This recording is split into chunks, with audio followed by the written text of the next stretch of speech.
supporters.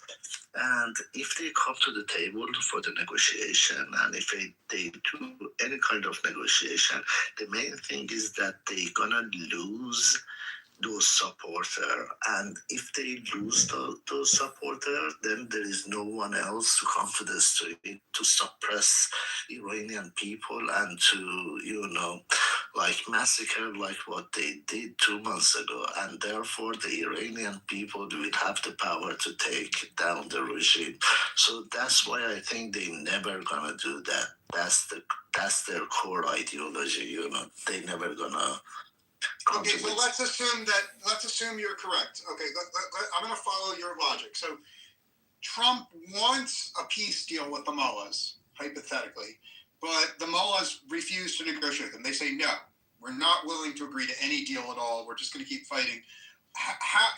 If that's true, how do you heard from everyone else in the room, how do you see it playing out? Trump sues for peace. They say no peace. How does this play out over the next year, in your opinion, Dana?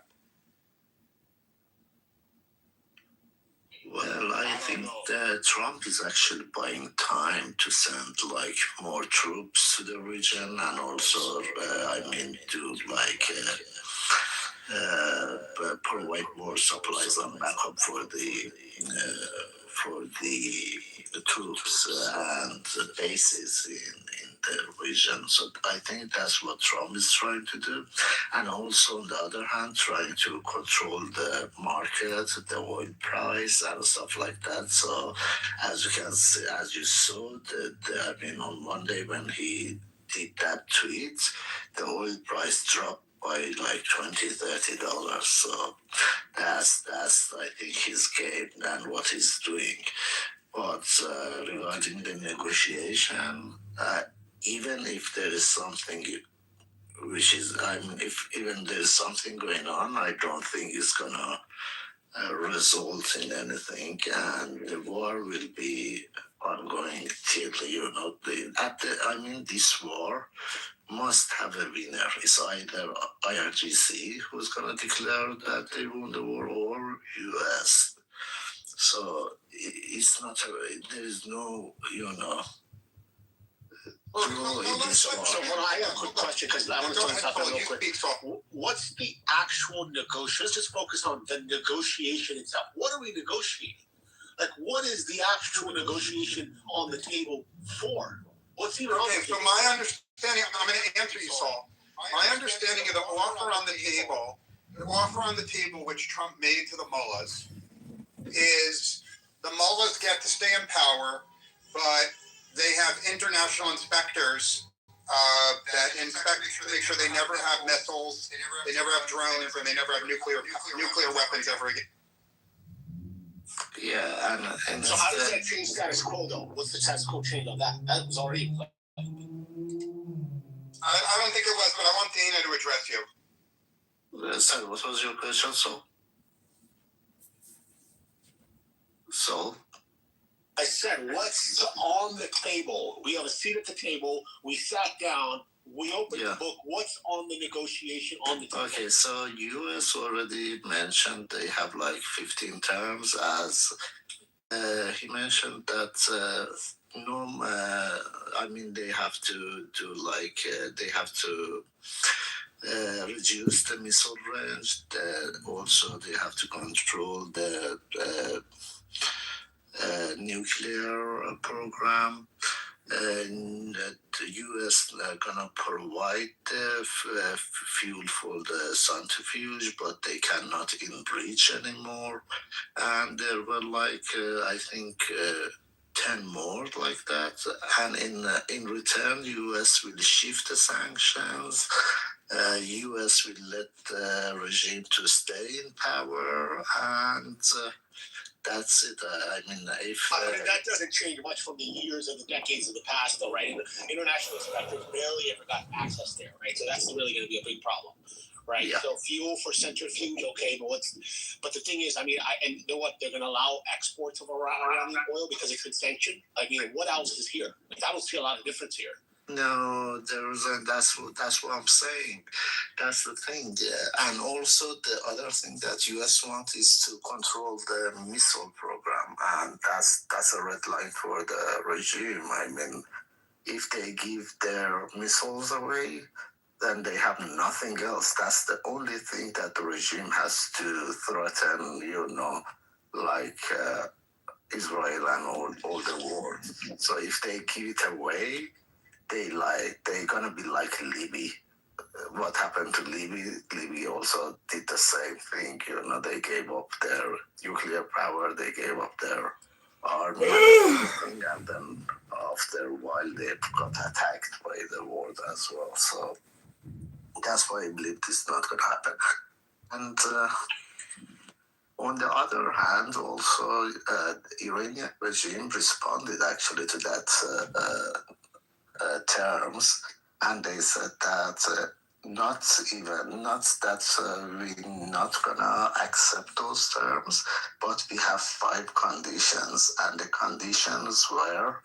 First condition was that the U.S. has to pay for all the damages caused. The interesting thing is, this is not a great. This is like we're at the negotiation of the Ukraine frickin' Russia deal. That's like this right. The negotiation of the Ukraine frickin' Russia deal. That's like this right now. It's like the same type of negotiation. There's nothing really going on here right now. Exactly. They are so far away. I mean, it's far apart that I mean, it's not imaginable to come to Trump has got to choke point the Iranian economy, break it down. I mean, limited ground troop, and then somehow uprise and have the internal people ask the regime somehow put their own puppet in play. But that's just not possible. That's the ultimate proper way if Trump could pull that out, the genie in the bottle. That's no way to do that now. It's impossible. Yeah, I mean, the uprising is an option, but I think that would be the last option. I don't think it's possible, though. You wouldn't be able to do it, though. I'm not sure, actually, because Iranian, I mean, you have 8 million people that still support IRGC, and 85 million, 7 million still support them. Not 8 million, no.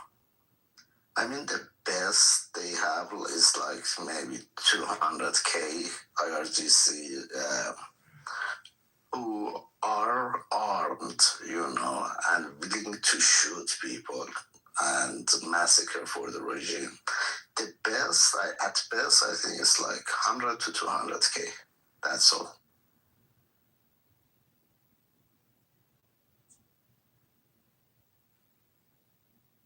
I think there's some very intelligent things that have been said. I mean, basically what Saul says is that even if Trump cares about his place in history and he wants to keep the war going, the political reality in the U.S. is Trump is forced to essentially capitulate at some point in the next couple of months. No matter how painful it is to say that, and it is painful, Saul makes a very strong argument that the politics in the U.S. will undercut him and force him to capitulate. Is that in essence your argument, Saul? That's absolutely the case. Absolutely. He's going to have the tariff thing all over again, basically. Well, that's your strong opinion, and I respect it, but just because that's your opinion doesn't mean it's reality. It's the case that that's your opinion, not the case that it's definitely reality. That's true. It's a big assumption on my part, in my opinion, correct. But if you look at the track record of what's happened right now, in an ideal scenario, Trump, I think, a bit more than he can chew, definitely more than he can swallow. And I think he's riding on plan C, D right now. Get on a high note, cut a deal. I'm out of this thing. That's what he's aiming for right now. Well,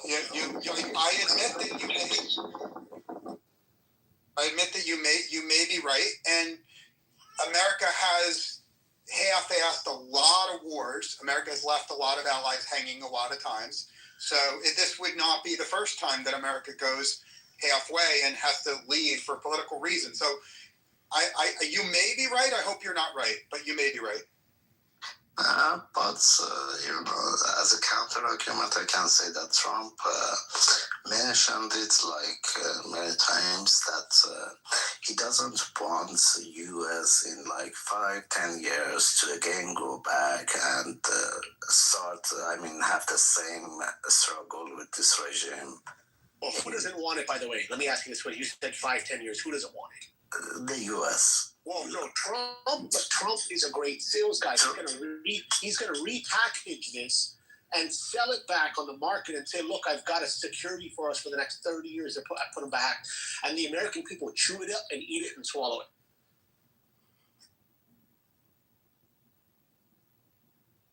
Oh, well. There's also international politics too. Right now, Qatar, Jordan, Saudi Arabia, these guys used to be very civil with Iran, but Iran has lost the credibility. So I'm hoping that they're going to join with this Hormuz Strait and even send some military and help. Because it's in their benefit too for this regime to go, as we can see, especially this motherfucking Qatar. I remember 4 years ago when it was World Cup, they were kicking out the Iranians with a different flag, and they were just like handing out Iranian regime all their names, so to do something to them when they come back home, and Jordan too. So I'm kind of happy that now that they got their taste of their own medicine, and they have to be hit too. So I'm sure that they're going to help somehow too. They're not going to sit down there and watch their countries to get destroyed because they're very tiny, right? And their economy, they don't have agriculture. Their whole life depends on oil and the safety of that area, so they can attract some tourists. There's no other countries. Let me respond to that. Hold on, let me respond to that. Yes, everything you say is true, and this war has made the U.S. much closer ally with Bahrain and Qatar and Saudi Arabia. This war has been an incredible bonding experience for all the countries in the world have bonded in hatred of Iran, and that's a good thing. But the negative is none of those countries are willing to commit ground troops to fight Iran. In fact, I would say there's nobody in the world that I've really heard of that's eager to commit ground troops. So it's nice to have allies, but the U.S. has precisely zero allies willing to send in ground troops. Now, if anyone in the room disagrees with me, I want to hear it. No, you're 100% right. We, at the end of the day, this whole thing, we get nothing out of it. Like, this is actually, at the end of all this, we're just buying more time.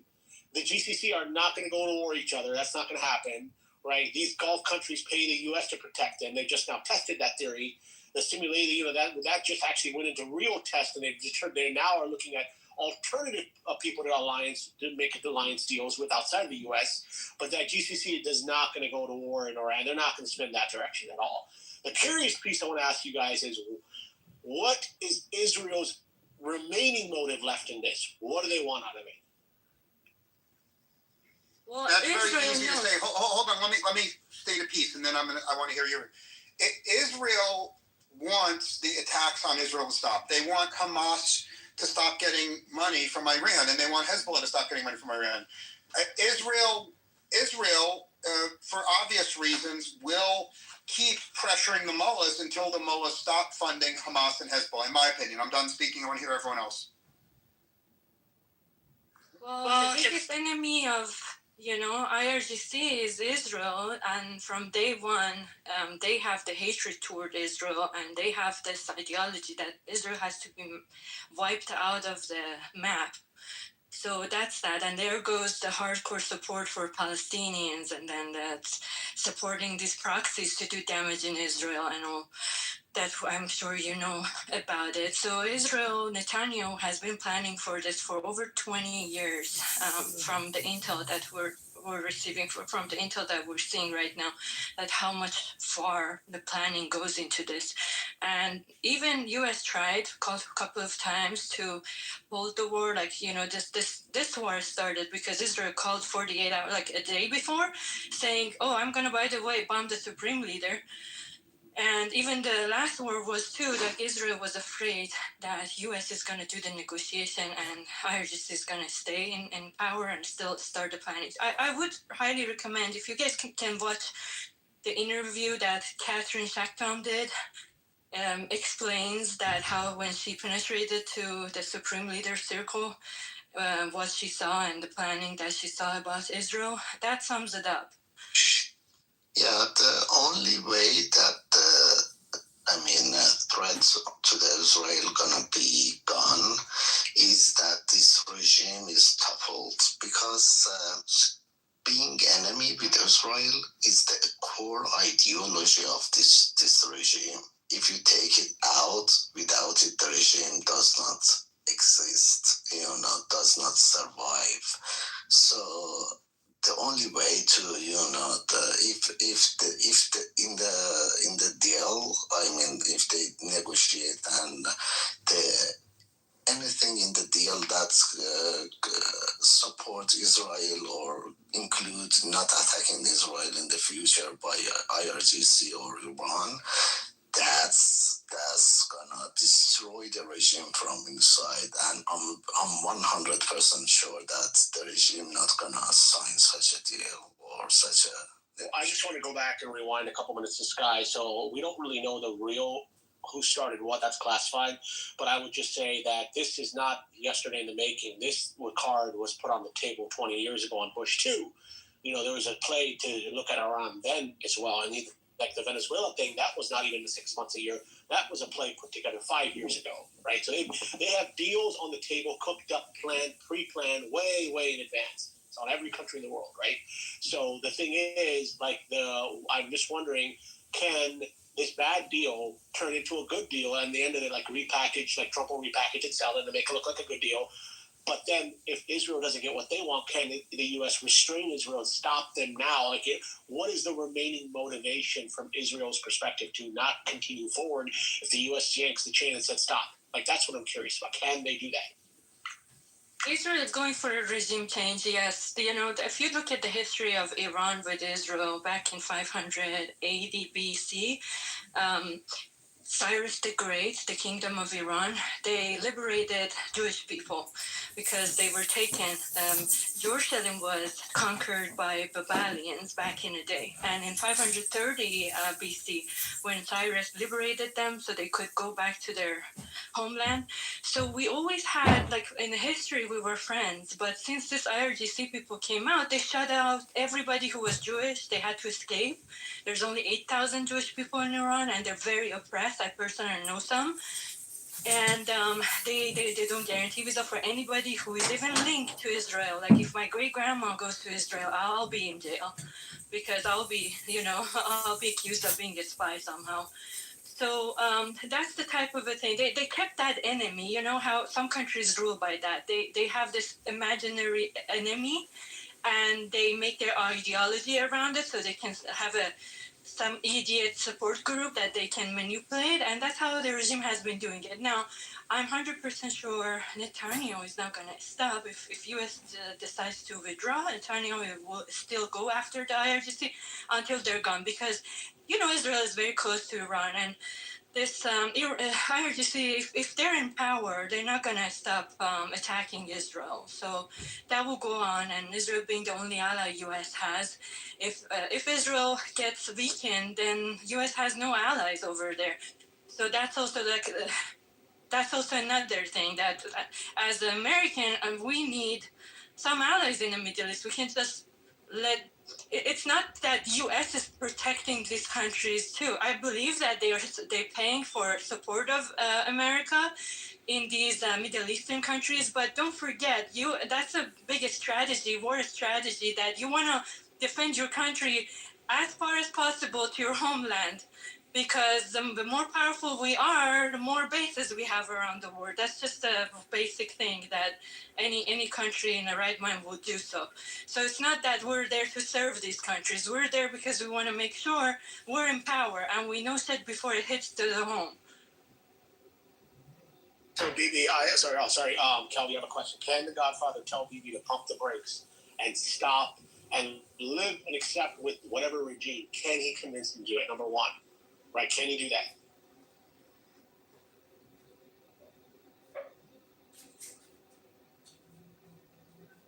Anyone who wants to answer? I don't think so. I don't think people will be stopped though. And then look at the war.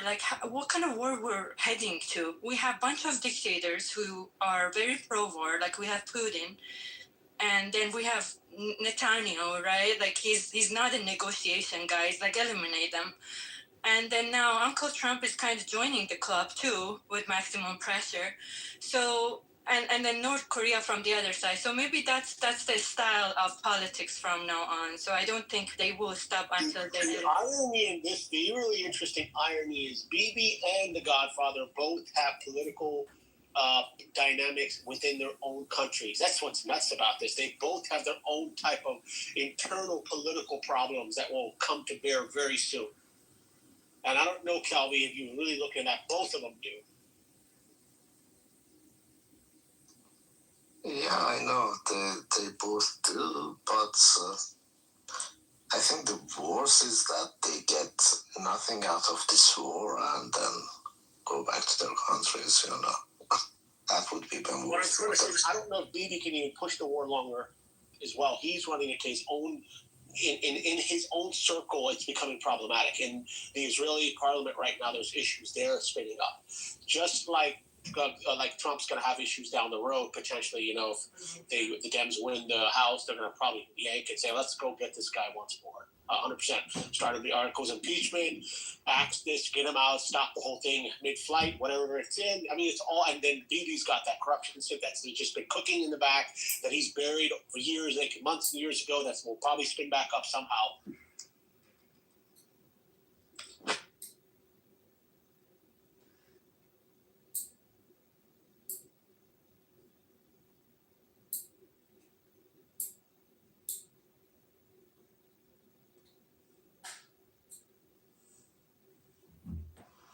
Well, I'd like to hear more opinions because what I've heard so far in this room makes me pretty sad. I've just heard a lot of problems and no great solutions, honestly.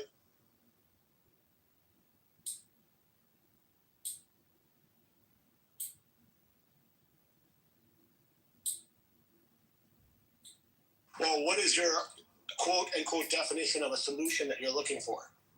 Well, I started the room saying I would really like to bribe the Iranian military to overthrow the IRGC, and I'd like the Iranian I must have missed that then. Okay, wow, interesting. That's what, well, hold on. I'm not saying that's realistic, but that's what I want to see happen. Does that answer your question, Saul?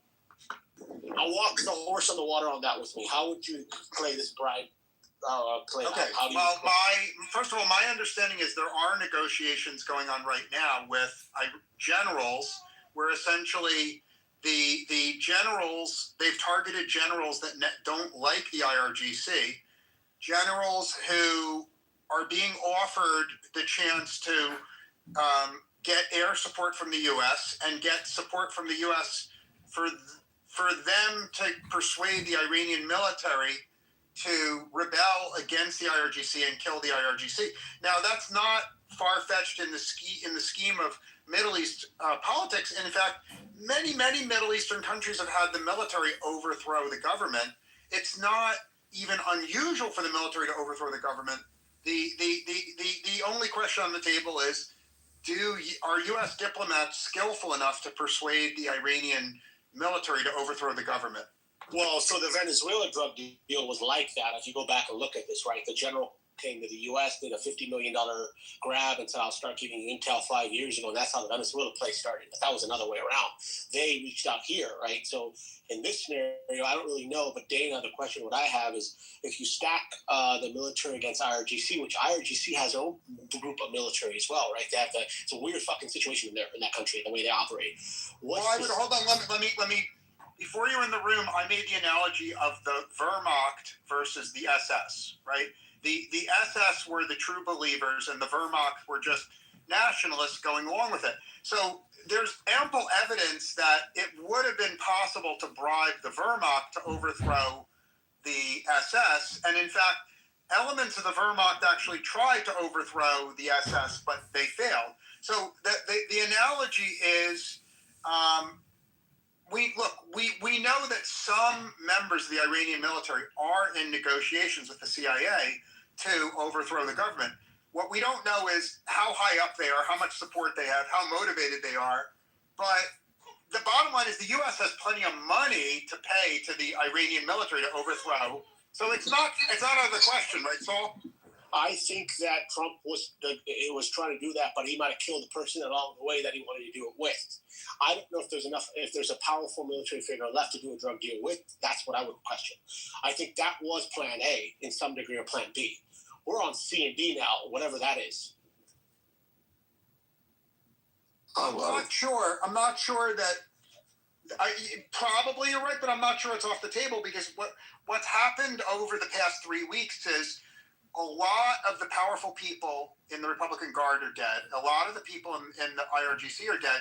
So the point is, the Iranian military would find it much easier to overthrow the IRGC today than they would a month ago. It doesn't mean it's easy, but it's easier, Saul. The question is, I think, right, they might have, who's going to do it, number one? Right, is that person or persons equipped to do it? And I think they might have looked at that top 50, whoever they wiped out. Maybe there might have been a stronger candidate there. Like, we got to find a qualified candidate, right? Who's going to be that? I think that's the struggle right now. You're correct, but I'd be eager to hear from everyone else in the room, especially if they want to criticize my plans. If you want an intelligent answer on how to solve the conflict, this may not be traditional, but I will be succinct. I suggest we go to Samsung and Apple, the largest cell phone manufacturers on the planet, pump out 20 million cell phones with Clubhouse. And we drop them off throughout the country strategically. I'll be succinct. And, either it's going to solve the war or it's going to cause World War III. I'm not sure. I like that idea.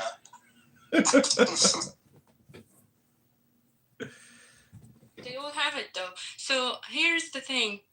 Reza Pahlavi claims that he does have Immortal Guard members, that they're around 50,000 people. And Immortal Guards, they were the ones back in 1979 with the sole purpose of, it was a military base, that their sole purpose was to protect the Shah. And he's been mentioning that for a while, even before. Well, he's been saying that on a beach, drinking a drink on a yacht on a beach somewhere, saying that, right? I don't know if I believe that too. It's everybody. Every politician is doing that. We can't blame them, wouldn't you?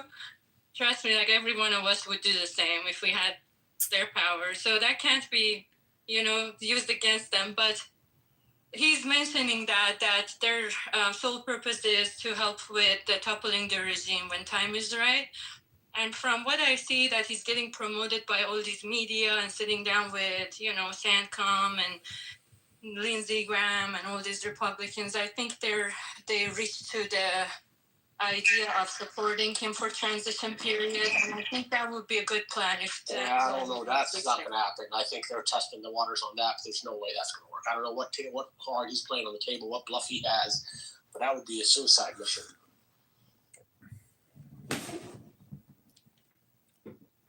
What do you think about having Blackwater do the job?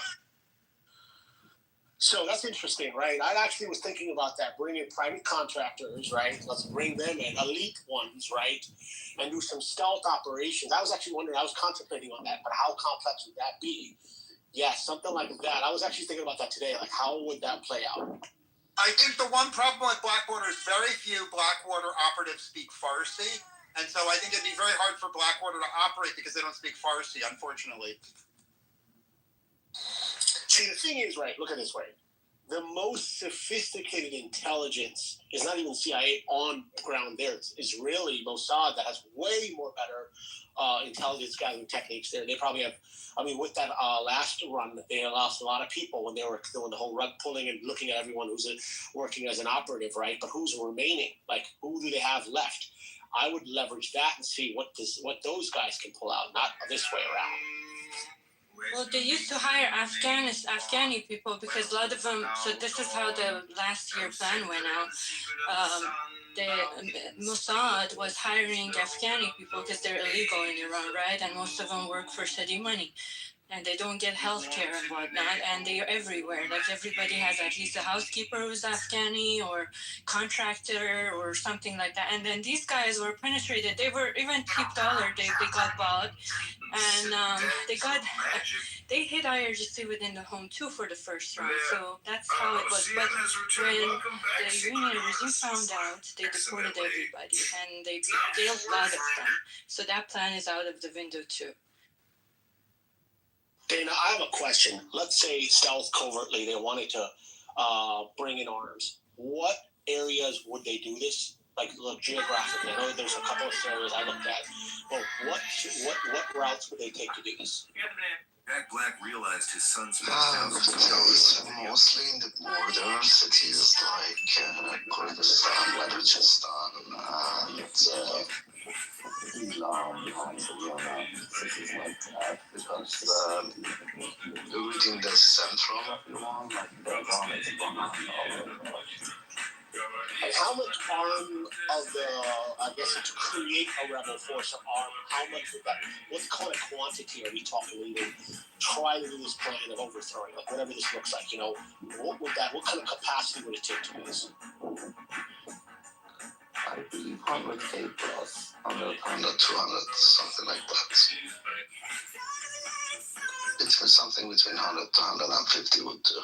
Probably. That's my guess, of course, you know. But I don't have the logic, but my guess is like 150 probably would do. John Kitover News, time for the deepest breath of the day.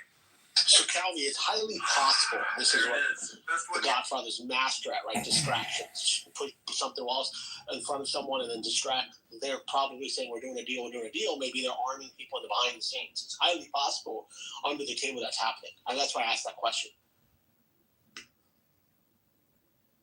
Yeah, it is, to be honest. I mean, that we know that there are a lot of Mossad agents and CIA agents in Iran in the ground and working with some people called Shah guards. So that's the people that Sky was referring to as. That they are Iranian who are Pahlavi's, supporters, and they claim to be their guards. So they also willing to fighting with guns in the streets as well. So if you had to model out the simulation of, let's say, they infiltrated, right, armed, where and what city would they start this, and like how would this tactically work? Like how would you spread the round? I mean, obviously do they have enough capacity, and where would they locate the capacity, and how would they initiate that? I'm just curious. I'm not a military expert here, but I'm just curious, how would that work? Yeah, I'm not too. So, but geographically, if I think of it, it should be from I would say it's from south and west probably. That's more likely. And so, what major cities? It's the south of Iran. We have Bandar Abbas, Bushehr, and Khuzestan. And in the west, we have Kurdistan and Ilam. Those are the cities the provinces and cities that, most likely it can start from. So, at what X percentage of the armed population against whatever force there, if you looked at what the battle include, in what type of, I'm just trying to model that out, how much forces would you send in versus how much response would be waiting? When I went in Melbourne and I saw what they're doing, the symbols, the chants. That's the tricky one. The problem is that what kind of forces you're talking about? Are you talking about heavy guns and tanks and stuff like that? I don't know if they're even capable right now. I don't know if they have a people that are watching around them, Sorry, what they're doing. your voice gone. People out of their mind. How would they even do this? How would they walk into it? Unfortunately, the world is run by a So your voice is breaking, so I can't hear you. Run by a group of pedophiles, Epstein class. It's I think you've gone to a matrix. It's insane at the moment. No, I was saying like X number of people plus like artillery or like what kind of support behind the scene plus air cover. I mean, what would they need capacity to handle that type of response that's going to be waiting? Like, what does that look like? Well, to be honest, what I can assume or imagine that would work is around between 100 to 200k armed troops plus air support, which is with most likely with drones, not with fighter jet, because they need to pinpoint the stop points and stuff like that. And if they have the air support, they have those troops on the ground. I think they can make it. But on the other hand, the regime and IRGC, well, they can't, they don't have the air, so they can't use their helicopters and drones and stuff like that. Troops, they might have as I said, somewhere between 100 to 200k maybe. But those troops are all over Iran, and Iran is a big country, so they are not centralized in one place. I saw a photo today of a mountain that's being used to store, manufacture, and launch rockets. Yes. Similar to the bullshit that I saw come out of Afghanistan with Tora Bora, which was bin Laden's mountain fortress, which is like a 007 type of bullshit. It just doesn't exist. Now, I'm not saying it doesn't exist in Iran, but when you have one way in and one way out to, ship your payloads, like, what kind of fucking strategy is that? I mean, you can just have, F-15s soar above and drones monitor that opening in the mountain, but one strike on it is enough to cause enough damage to make the whole facility, useless. So, I mean, to me, putting troops on the ground just creates a new dopamine, a new media sensation. But the way the Israelis do it is through intelligence and strategic, aerial bombardment. They've been harassing the Hezbollah, etc., with that method for a while. To deploy troops is stupid, but it seems to me like they're preventing. If they have to prevent for 3 years or 5 years their ability to build a nuclear weapon, by doing aerial bombardments, it doesn't seem to me like that strategy is ever going to lose its luster. It seems like an ever-going part of the industry. I think by just taking over the Strait of Hormuz and those 2 islands around it, IRGC will fall, because that's the only way they can make money right now. And that's been a plan for a while, offered to presidents of the U.S. I think that itself is enough. And then if you look at the dynamic of Tehran is a city that last year they had a plan to transfer the capital city to Semnan because it doesn't respond anymore. It can't serve the people of Tehran. Since it's 12 million people, but the pollution and the water damage in Tehran was a very serious issue for a while.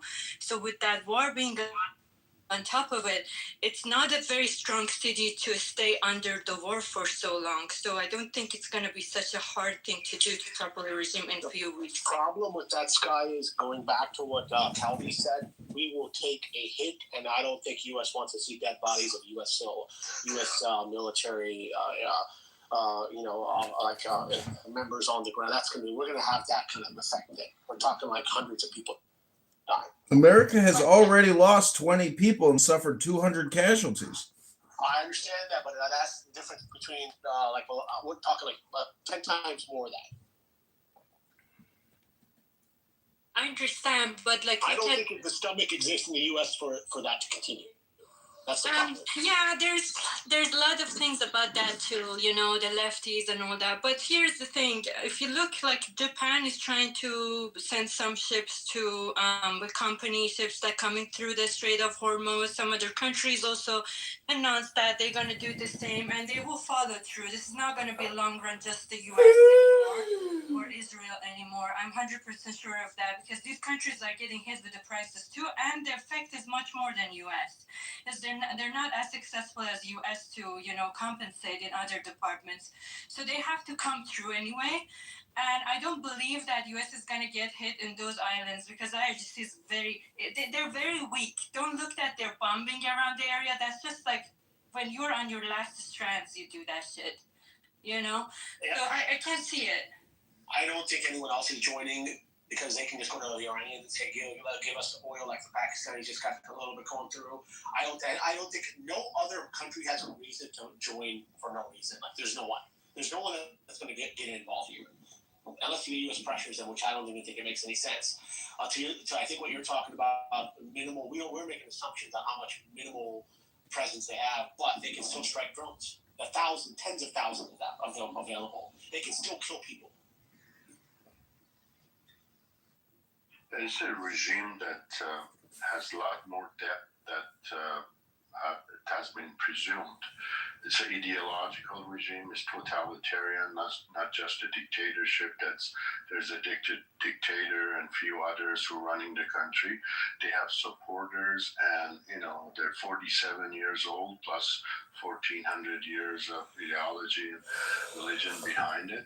So we have to look at it that way. Look at Hamas in strip of Gaza. Gaza, nothing left, but Hamas still. It's not resolved.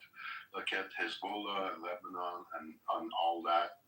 So it's of that nature. They don't just easily dissipate, because they were terrorists to begin with, and the terrorists became rulers, and the rules that the terrorists engage is that, first of all, everything goes. They can kill people in the metro station or send bombs to your neighboring countries. It doesn't matter.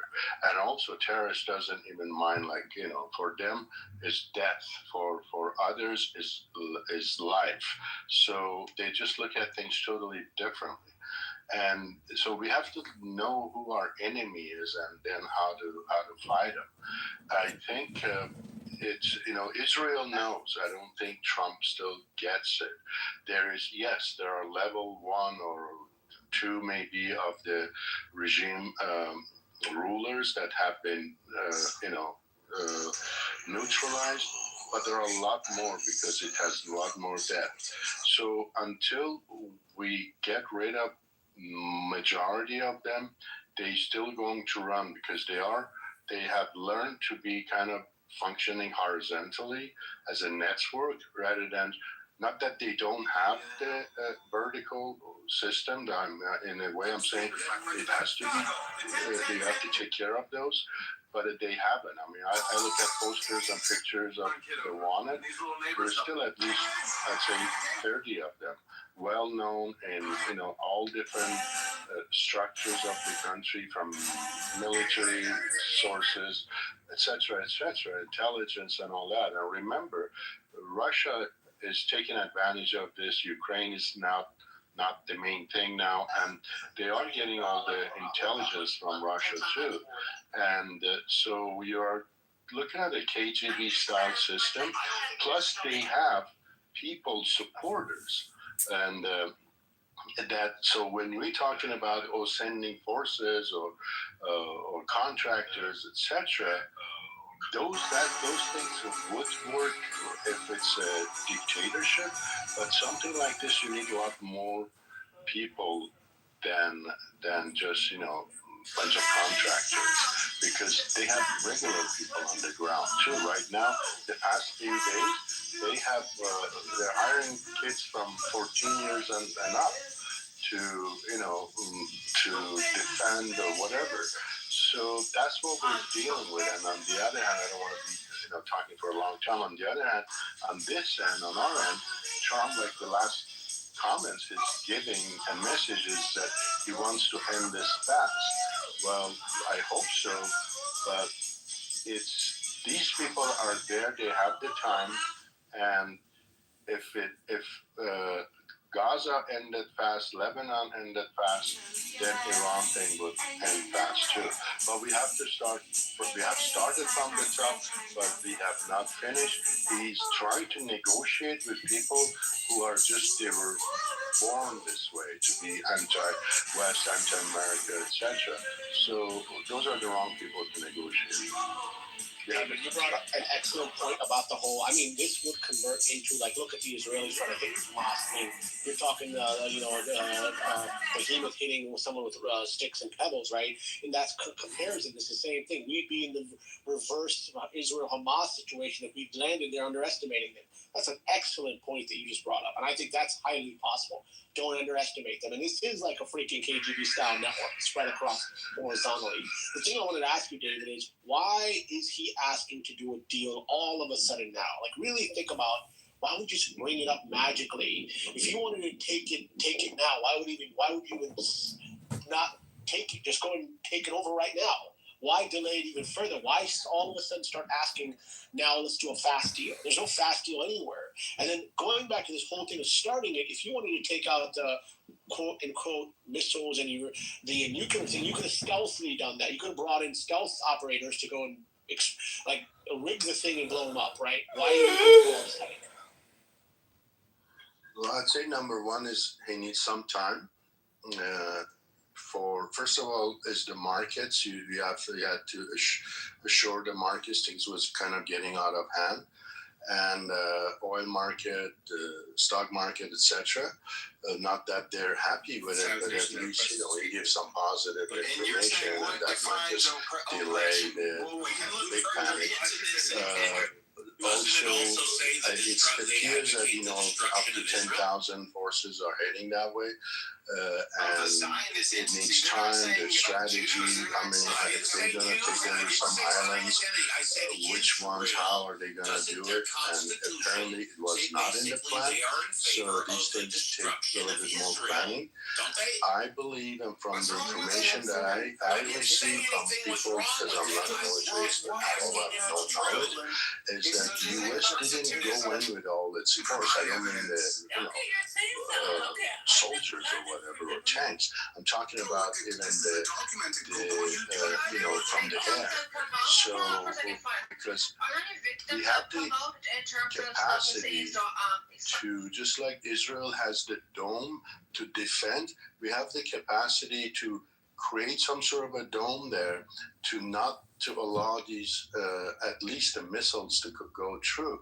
And we don't have such planes and such structure that we have in military in the air 24 hours. I know Iran is a huge country, but I think they underestimated it, and they thought it's just gonna get rid of Khamenei and a few others, and it's just gonna fall apart. And like I said, they misunderstood, miscalculated, because like I said, it's not a dictatorship that you have a dictator and his family and a few guys and you just get rid of them, it's over. It's not even, it's not the style of Venezuela.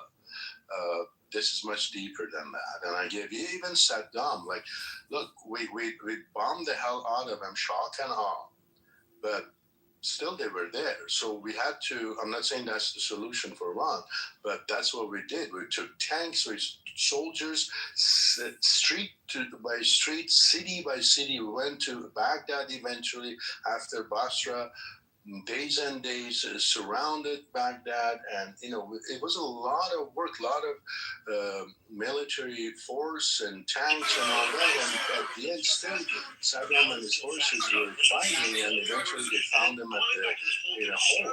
So they fought to the end. So these guys are even worse, and they have more people.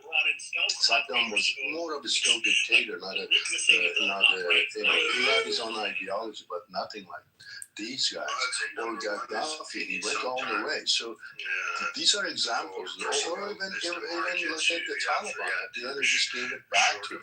So these are the type of people we're dealing with, and we had the experience. I think it was not, the intelligence was not right. We went kind of, okay, we're going to just finish this, get in, get out. That was not the case. Not in Middle East, not in Iraq. 100%. I think he is. The people around Trump surrounding him they misled him to some degree. But at the end of the day, we don't really know what the hell is going on in his head. But I would have to say I agree with what you're just talking about. Like, I think that makes so much more sense. It really, and I just don't know, like, what the U.S. will get out of this. For the property tax rates our families are staring down. Not anymore. Well, I don't have a solution. I'd say what I started.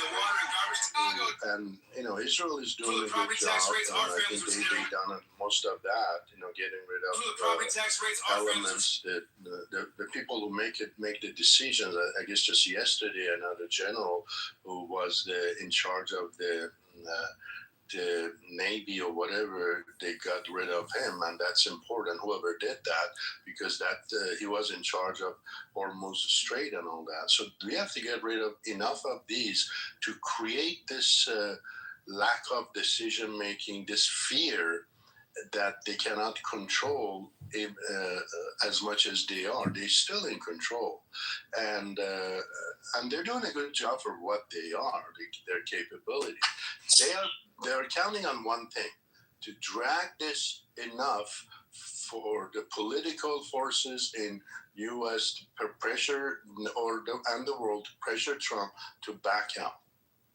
And that much I agree with you. And I think if you look at it like this, so you're just saying is they need to surgically kill the roaches. Like, that's what you're talking about. Surgically go there and find and kill people. Enough pressure to make the thing collapse on its own. And if you need contractors, if you need whatever, do it. And those from Afghanistan, they don't know that. That takes a lot more. You need professionals doing these things, whatever it takes. But whether it's from the satellites or underground, etc., we have to get rid of as many of these. That's not all the solution, but definitely that's one thing that I'd say we need to do. And then how to then substitute, etc. If we want to go the way that Trump does, it's like negotiate until you get to a point that, first of all, they feel weak. A lot of their buddies are gone. A lot are gone, but they all expect that they're going to be martyrs and whatever one day. David. So when they have their exit, where are they going to go? To Russia? To China? Well, David, if you think sending in, contractors in is a good idea, what about on the opposing side, which is Russia sending Wagner in to do, their patrolling? So it becomes another Ukrainian stalemate forever type 20-year war, and nobody wins. There's no quick regime change. 100%. I'm not talking about going to a war. I'm talking about to get rid of people. That's a whole. Oh yeah, he's saying you can't get the rebels to kill you. You got to bring in professionals to go in there and eliminate them. That's what you're talking about. System that's been implemented in Florida, and if not, underground, whatever it takes. I don't know. That's or the way they do it from the cops, etc. That's the only way to get you so far. That's the only way to get you so far. I don't think that's every day on this app. Nobody comes to my rooms to listen to me read a book. They want their dopamine and they want it now. But in that kind of We're country, begging for the mic. It's the same thing in the classroom. To do that, Children they want did attention. biometric tag. And, if you're watching we the have a bunch podcast of about how they're socialist, operating communist, right now, and left-wing they've been teachers. tagging these guys. First I it don't was think cell I really phone. have a For solution the because first nobody round, that's would how want they my solution, which is tried like a to spot military them, and now solution. they're doing the Similar to the biometric way that tagging. Japan They're runs using their facial education system. We recognition. don't have They're using their janitors in our medical schools anymore. record, Boom, and just it's save been very 60 planned million out. there. It's just It's that not us the as kids are people cleaning the who are classroom living in a every fast day food, at 2:30 p.m., fast 2:45 food p.m. type They're of sleeping, mentality right mopping, now. At set, the moment, resetting. I need to see There's a everything lot of right now. solutions. It's These always guys have personal planned it, and responsibility. That's the it's not a ultimate solution to yesterday our kind of problem. a We thing. can't And Trump keep is not just, playing poker. outsourcing and hiring solutions. We are the solution. though I have But all $1 that, I trillion can a still year, hide and evade we my collect stuff. over $1 They're trillion a year in not property nuts. taxes Like, across they this have country. Spent techniques $200 and million in tools the Department of to Education for countermeasure what? that too. There's I'm How telling else no would you. we do? No, like these guys, like listen, Iran is big, but people know places, you know, it's not, you can't build a tunnel and for people to not know that, and apparently they were so great doing that, right? But still, Israel could, we didn't know for 47 years, nobody knew under the, you know, house of a supreme leader, it was 14-kilometer tunnel, what was it, like, nobody knew about that in the middle of a city that is so, you know, at least people are, and there were multiple entrance points, like from school to hospital to it. Like they operate in such a level that they think that they got it, but at the same time, don't forget these guys been in like Supreme Leader's son. He's been getting treatment and himself too in UK. I have a cousin there who is a doctor in the same hospital. She used to tell me 20 years ago that she sees them coming there, and when they come, it's a very heavily military presence. We didn't take her seriously. We thought she just wants to bluff. But now that we see it in news, it's so bizarre. So, you know, they've been getting medical treatments around the world, and that's how they can get tagged. They also use, you know, satellite images to locate them. Israeli Mossad Intel says that they've been studying the Tehran streets for over 20 years. They know it better than a local person who lives there.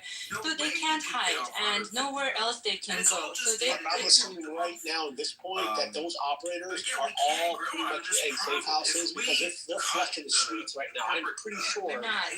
So watch this.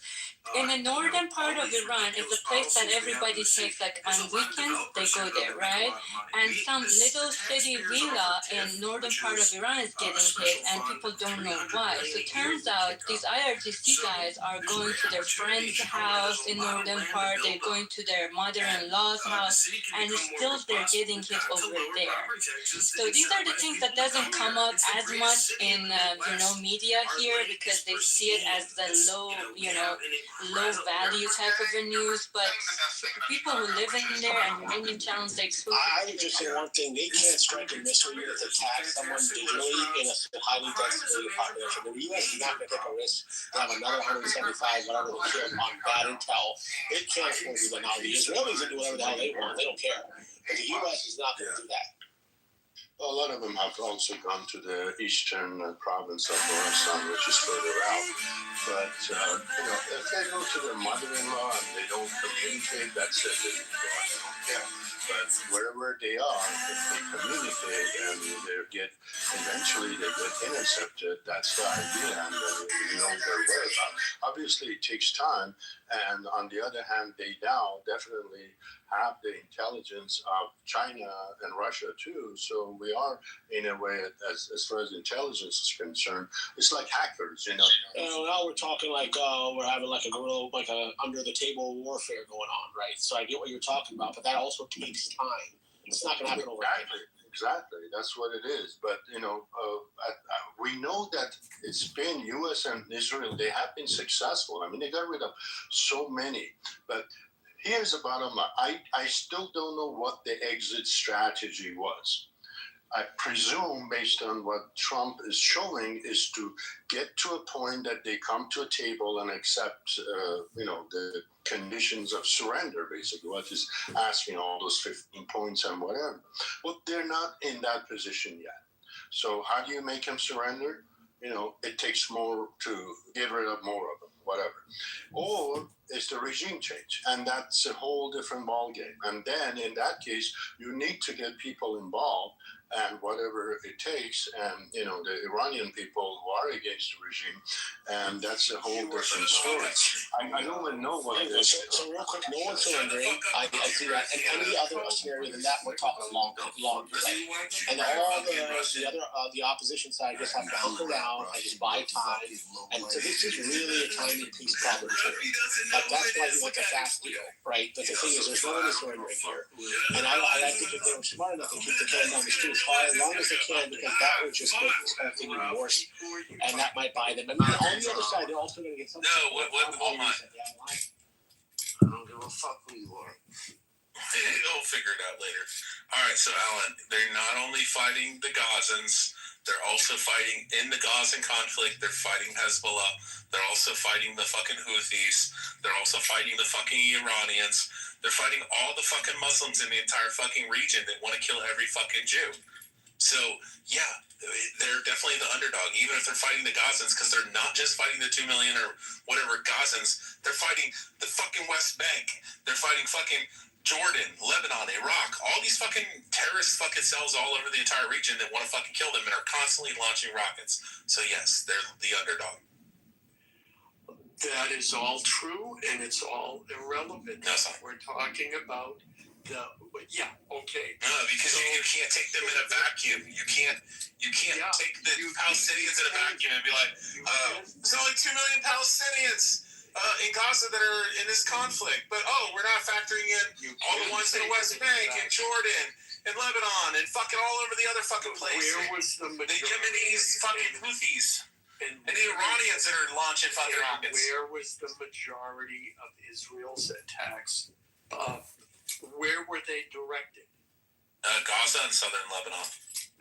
Well, there you go. And how many people are in Gaza? What do you mean? What do you mean the 15, 16-year-old kids run around with Kalashnikovs fucking shooting? The poor little babies getting shot. Oh no. How many people are in Gaza? One of the most densely populated fucking areas on Earth. It's an open air prison that has a fucking, European fucking car dealership and like 26 pizzerias along the fucking border. Look, Rich. It's such a horrific place. Look, Rich, you don't have to agree with my logic. No, you're just mad. You're just mad that you found out that the fucking Armenians were hiding in fucking tunnels that the French built them, which is terrible that the French built you.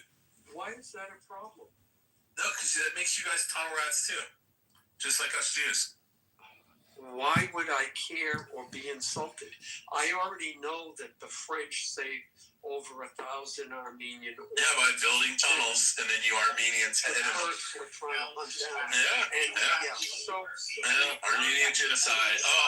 Such Armenian fatigue at this point now. So you should. I have as much fatigue as I do with the Iranians at this point, and black fatigue. Offended by the term tunnel rat, that's your. No, I said you guys are tunnel rats too. If the Jews are tunnel rats, then the Armenians are tunnel rats because y'all are hanging out tunnels too. Hiding and cowering in the tunnels. Say that. Yeah. Well, that's your portrayal of it. No, it is. Rich, it's you. It is what? What'd you say, Ralphie? It's you, Rich, huh? He said it. I told you I said it. He'll eventually figure it out. Cocksucker. That was a genuine laugh too. What do you think? All he knows is he comes in and hears filthy fucking tunnel rat Jews, and he's like, attack. But Rich, he was going to call me an anti-Semite. You anti-Semite Nazi motherfucker. With my logic, but no, it's stupid. Now you have another issue. Because you're stupid. I mean, they won't be on the side of the RTC and all, but there's going to be a really bad taste, especially with all the promises that was given. Oh, go in the street, we're supporting you, blah, blah. So there's going to be a bad taste, and that's not going to help long term. So they're going to be left on their own and do whatever they need to do. And probably that might not have been a bad, solution to just get rid of what we can and leave it at that. Because everything else is like so complicated. But I think at least to have a better optics and better solution is, again, the least I can say is that there are a lot more of them we can get rid of, and that's where the focus has to be. Can I just say that has anyone here, considered that what Trump says isn't actually what he means, and he doesn't? 100,000%. That's how he works. That's my thinking. Well, I mean that he doesn't really care whether or not he wins the war, because there's no such thing as a winner in war. The Tao Te Ching, a Chinese book, says that it's just two funeral processions. So if war is the final, branch of political means, like Chairman Mao says, um, Trump knew full well going into this that he wasn't going to win a war, but his true goal is to really just do targeted assassination. Be as Go ahead. What if you create the boogeyman and then you kill the boogeyman and repackage and sell it and then make everyone believe you just did something better or you made something great? I mean, what do you think about that? Yeah, I see what you're saying, but what I'm saying is like people think there's some kind of 5D chess. Trump might just be a 2D chess player, and the generals who advised him and his other advisors are of course they're going to be extremely optimistic. And little do they know, the fog of war. No one can, see through it. So I'm just saying Trump, with his 2 a.m. speech about the Iranian people, rise up and take control of your government. We are with you. You've never had this opportunity before. Well, I mean, that's Trump's. Yeah, that's Trump's projection. But what I'm saying is the real war is really just getting rid of the intelligence apparatus, which is the leadership and the thinkers of the body. So, anyways. They won't be on the side of the RGC and all, but there's going to be a really bad tape. So anyways, yeah. Can you tell me exactly? I missed that last part. What were you saying?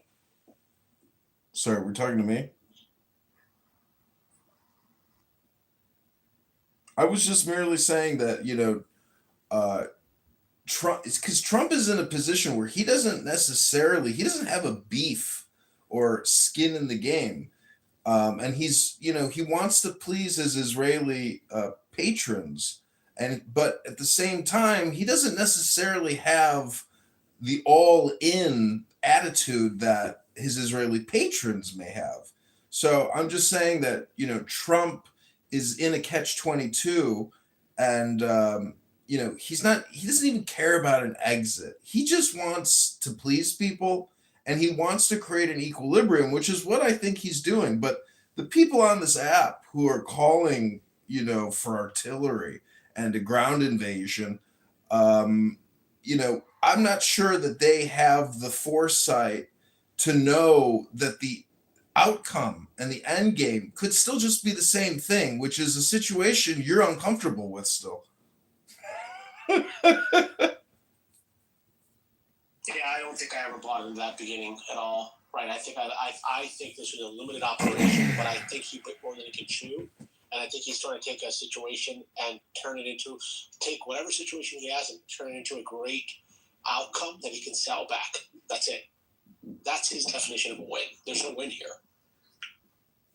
Well, the war has been to the benefit of Israel. I think they're going to come out as winners. The regime that was there and the regime that...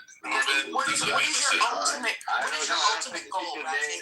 I don't think she could name Trump like that. Bima didn't say that. That was Alan. He did it right. I mean, she implied it. And I'm really upset that the attention was taken away from me and went to Rafi. So that's the horrible thing of this. Rafi, are you going to let this anti-Semite talk to you like this? I meant Bima, not you, Alan. I know you're laughing because you have a guilty conscience. I do. I'm racked with guilt. Oh, she ran away! Free at last! Free at last! Thank God Almighty we're free at last! Republican Guard is closer to the IRGC than the general military.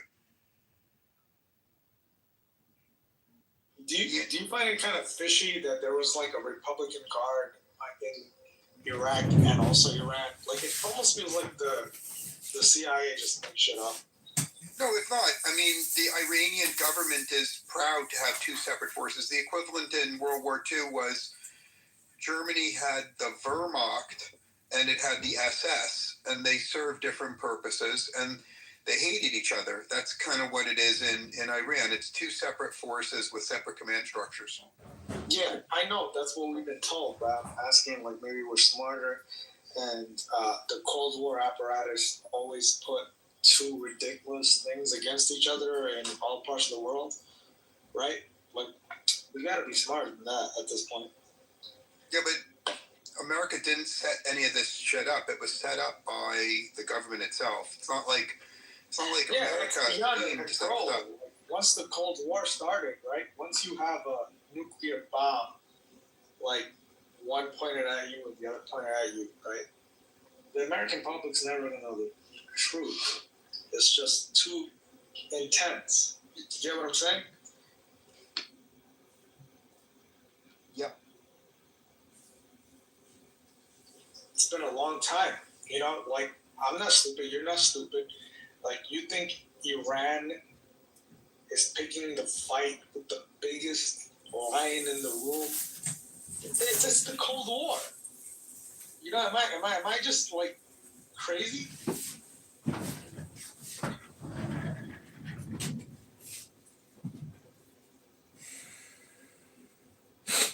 We just can't be told. It's tricky.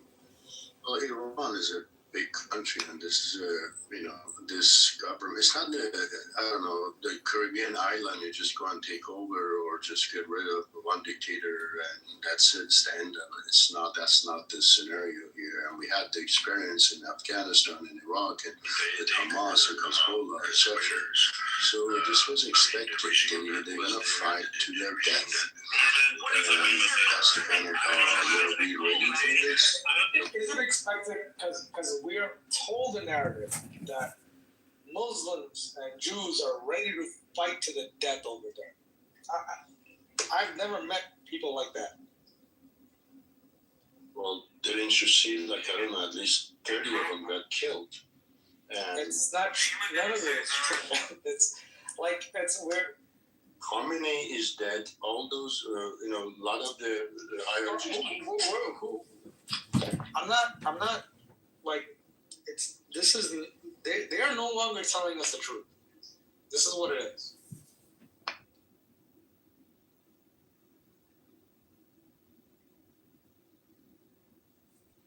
Well, you think you've ever been told the truth? You think that the Ukrainian conflict didn't start 20 years ago? Not just a couple years ago? Worse. No, I mean, I'm talking to adults, right? Like, You are? You came to Clubhouse to talk to an adult? It's just a lot of things are bullshit, man. I don't know. It's tough living a long time. That's all I'll say. Because it's hard not to be this way. It's like, how many times are you bullshit? Even this sounds like bullshit.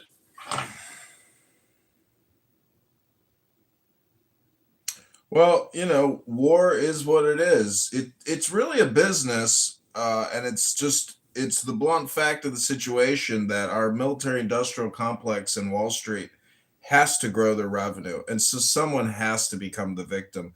And whoever the biggest punk is on the street, that guy's going to be the victim. He's going to be the patsy. Do you have any impulse in your mind to kill 1 million people? No, I didn't create the COVID-19 ZAV. That was Bill Gates, Pfizer, Dr. Fauci. That's how many Russian soldiers are dead. The young kids, like the kids that play kids that play games with us. We're not being told the cost. That's all. Like, we will have to pay it soon enough.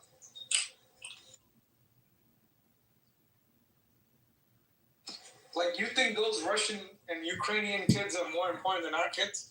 That's how they think. That's how they're thinking. They're thinking, why shouldn't we escalate? I lost 1 million kids. Americans they're not understanding. It's life and death. Yeah, I think they know.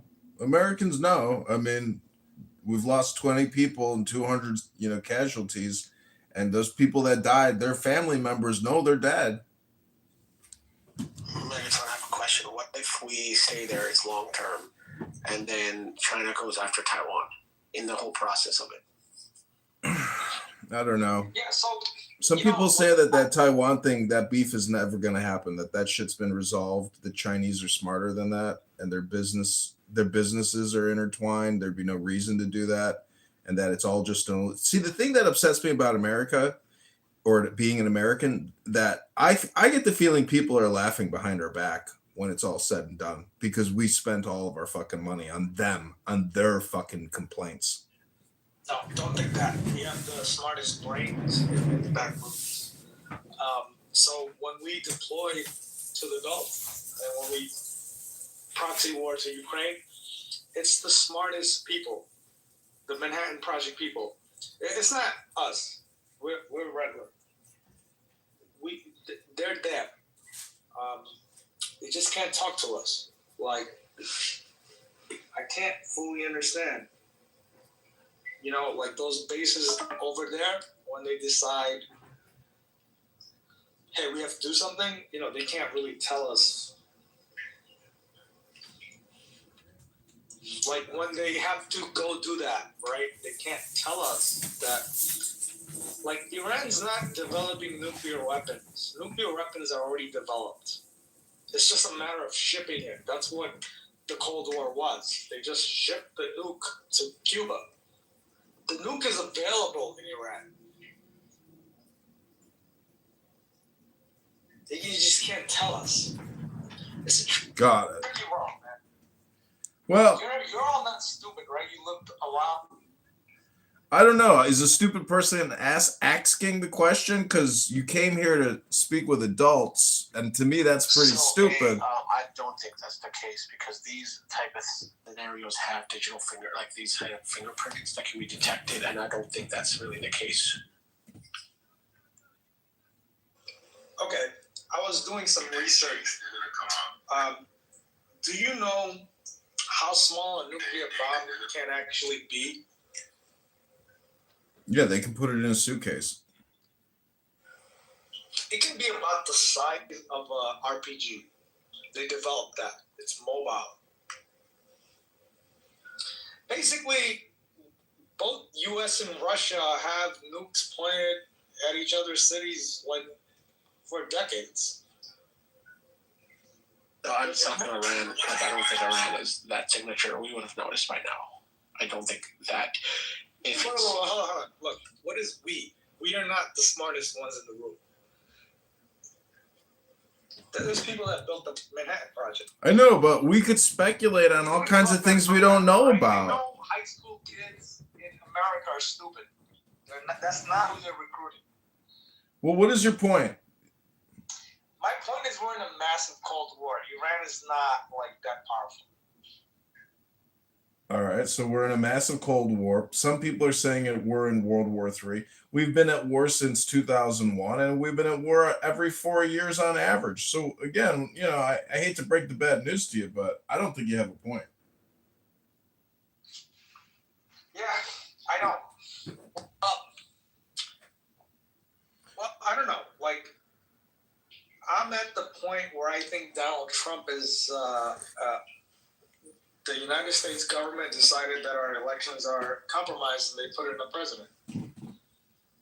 So your point is that Donald Trump is not a duly elected president, that he was essentially put into power by a group of people who wanted him there because he was going to do for them what they want done. He was going to do what the Department of Defense wanted done, which was fight Russia. Okay, and we're doing that. So what's your point? No point. The American people just can't know. We don't have a democracy anymore. It's war. Yeah, well, I don't know what to tell you, but like, did you think there was something new? I believe an argument if you said that there's world powers, the Jesuits, the Shannons, the freaking Freemasons. Listen, I'm on the United States side. I think we have to win the war. I don't think Russia's a good actor. So you're ready to go to war with Russia until we can defeat the Kremlin. Is that what you're saying? Are you Snake Plissken? Yeah, because World War II taught us there's bad people. Got it. So you're Snake Plissken. What year is it? Can we confirm what year it is, please? 2026, my son. 2026. Snake Plissken is saying he wants to fly into Moscow to take out the KGB. Hey, that's a crucifix on my window. That's my apartment window. No joke.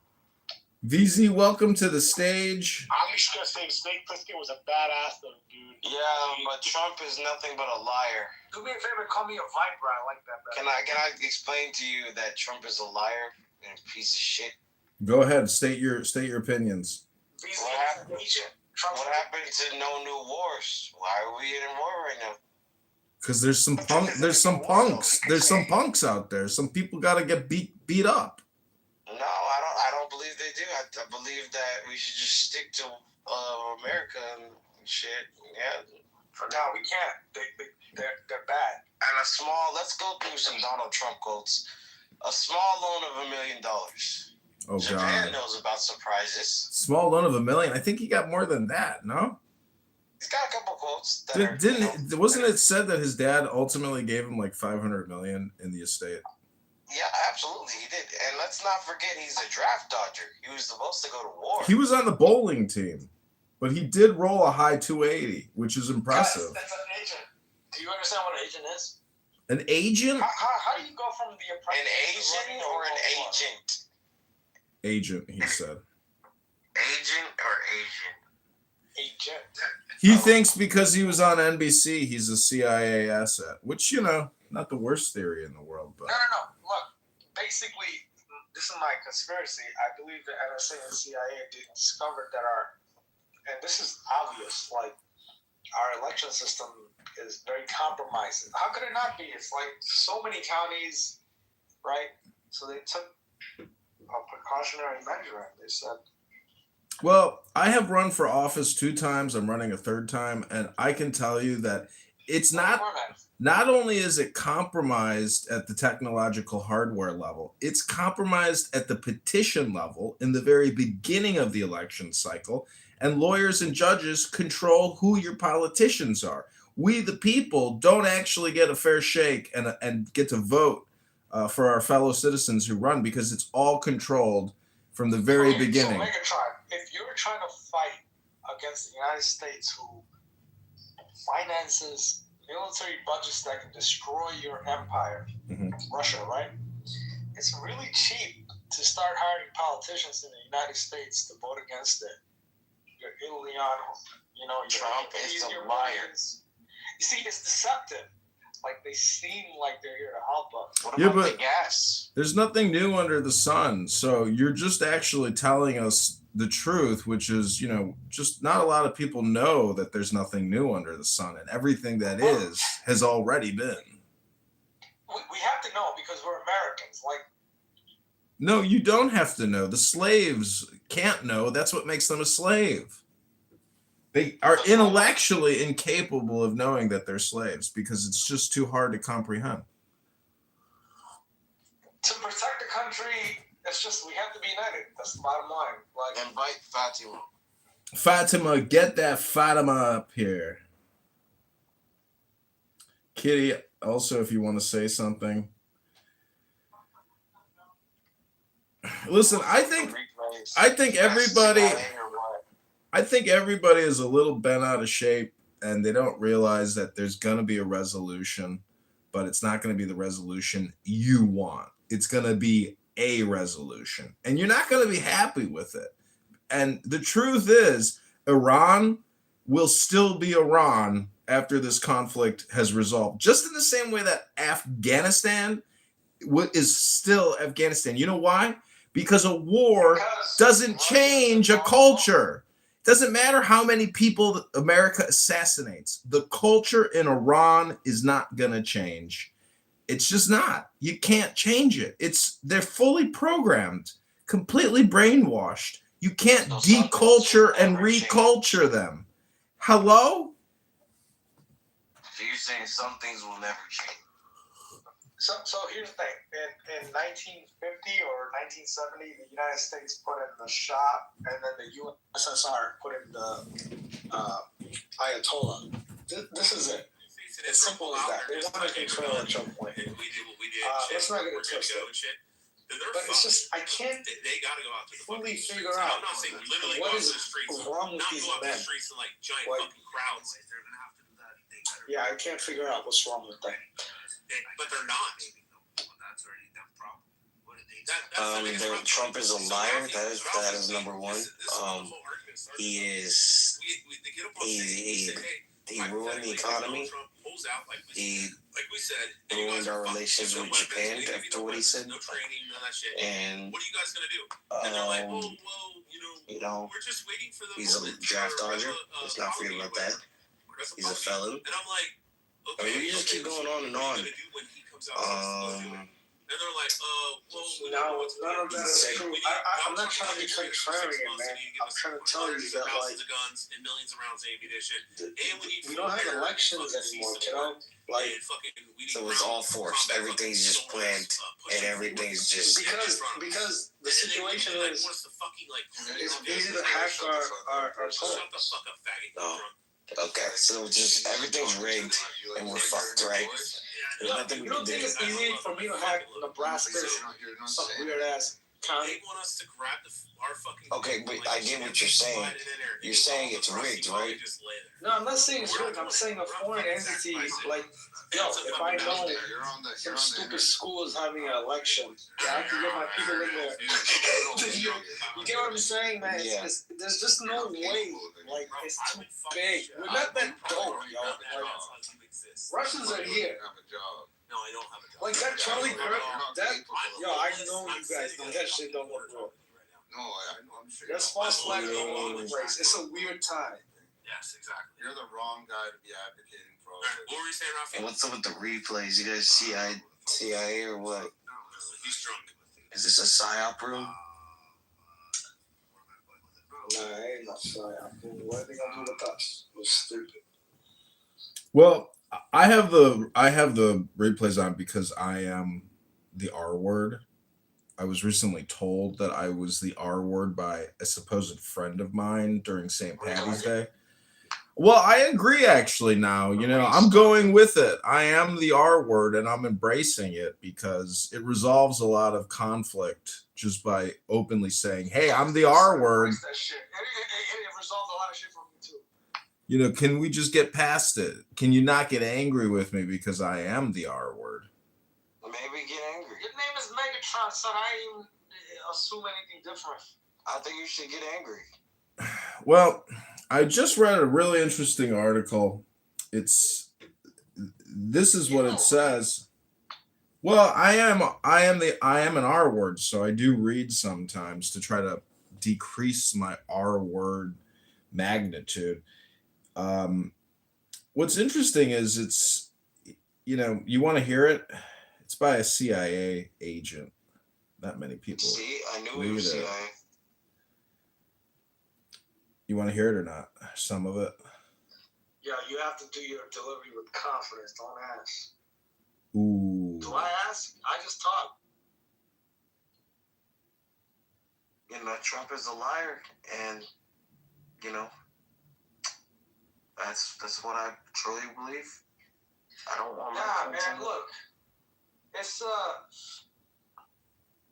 we have to believe that there's just no way to do a popularity contest, man. It's corrupt. Kamala would have been better. No, man. Listen to what I'm saying. You cannot do a popularity contest. Get it? So it's gonna get hacked. We haven't had a real. We haven't voted for a president, all right? I'm genuinely angry at what I'm looking at right now with my country. I'm really angry, son. I'm enraged when I have to fill up my tank. At least buy me dinner before I get fucked. When I fill up my gas tank and it costs $100 to get 17 gallons. I'm fucking pissed. Yeah, you complaining about inflation. Have you heard about walking or a bicycle? I heard those two modes of transportation don't require much. But a bus? What about the bus? It's not an option. I don't live in a city. Have you thought about trying to do yogic flying? Not an option. You don't know about transcendental meditation? You don't have to use a car to do it. You're right. I'll just teleport. My bad. Yeah, there you go. It's problem solved. That's why you came to Clubhouse. Some people here think they came here to speak to adults. Actually, they're just speaking to R words. That's right. That is absolutely right. Hey, don't do that, man. R-word. Most adults. I was recently told that I was the R-word by a supposed friend of mine. Yeah, you'll understand that soon, Megatron. You'll understand. Or maybe you already understand. You talk to an adult long enough, you find out the way that daddy hit them. My dad just text messaged me today and sent me an insult. Hold on one second. What was gas price in 2022 under Biden? I remember getting gas for like $2 a gallon. You were not probably on this planet then, but gas price underneath Biden was up to $5.22. So you must maybe where you were, but not for me. No, I'd say at most $3. That was you. You probably live in California.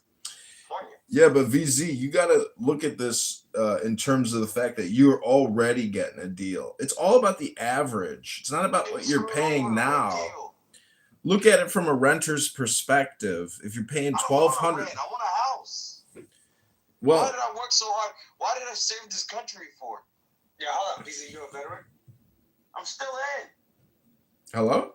Well, that's great news. You got a job and you're getting a salary from Uncle Sam. You know, okay, every dollar that they put out is just $1 borrowed now. Easy to war, just FYI. Anyways, VZ, if you go to the front line, just remember to stay. You might. If you do, I'm trying to give you some frontline advice. If you do, try to stay in the back of the line and let the other people, do the hard work before you got to do your heavy lifting. That's how it works in the legions. I'll give you the real advice. Do you believe in Christ? Ooh. I'm leaving now. It was a good conversation, but I just can't do this anymore. Uh-oh.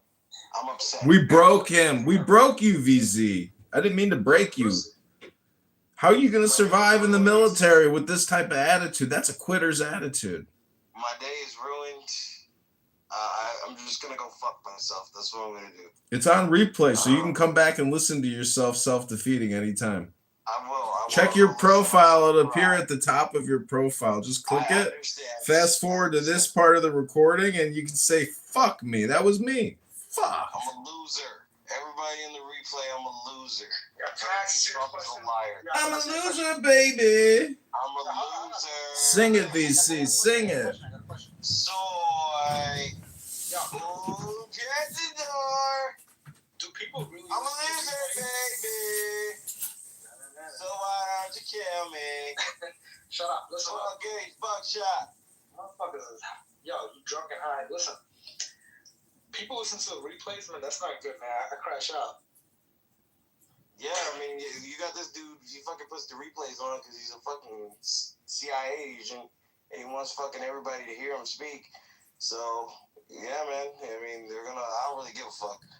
I mean, I don't know, man. I cursed out a bunch of Hebrew Israelites. I got hella replays. That's all I do. That's all they're here for. I'm going to get cursed out. I'll curse you out.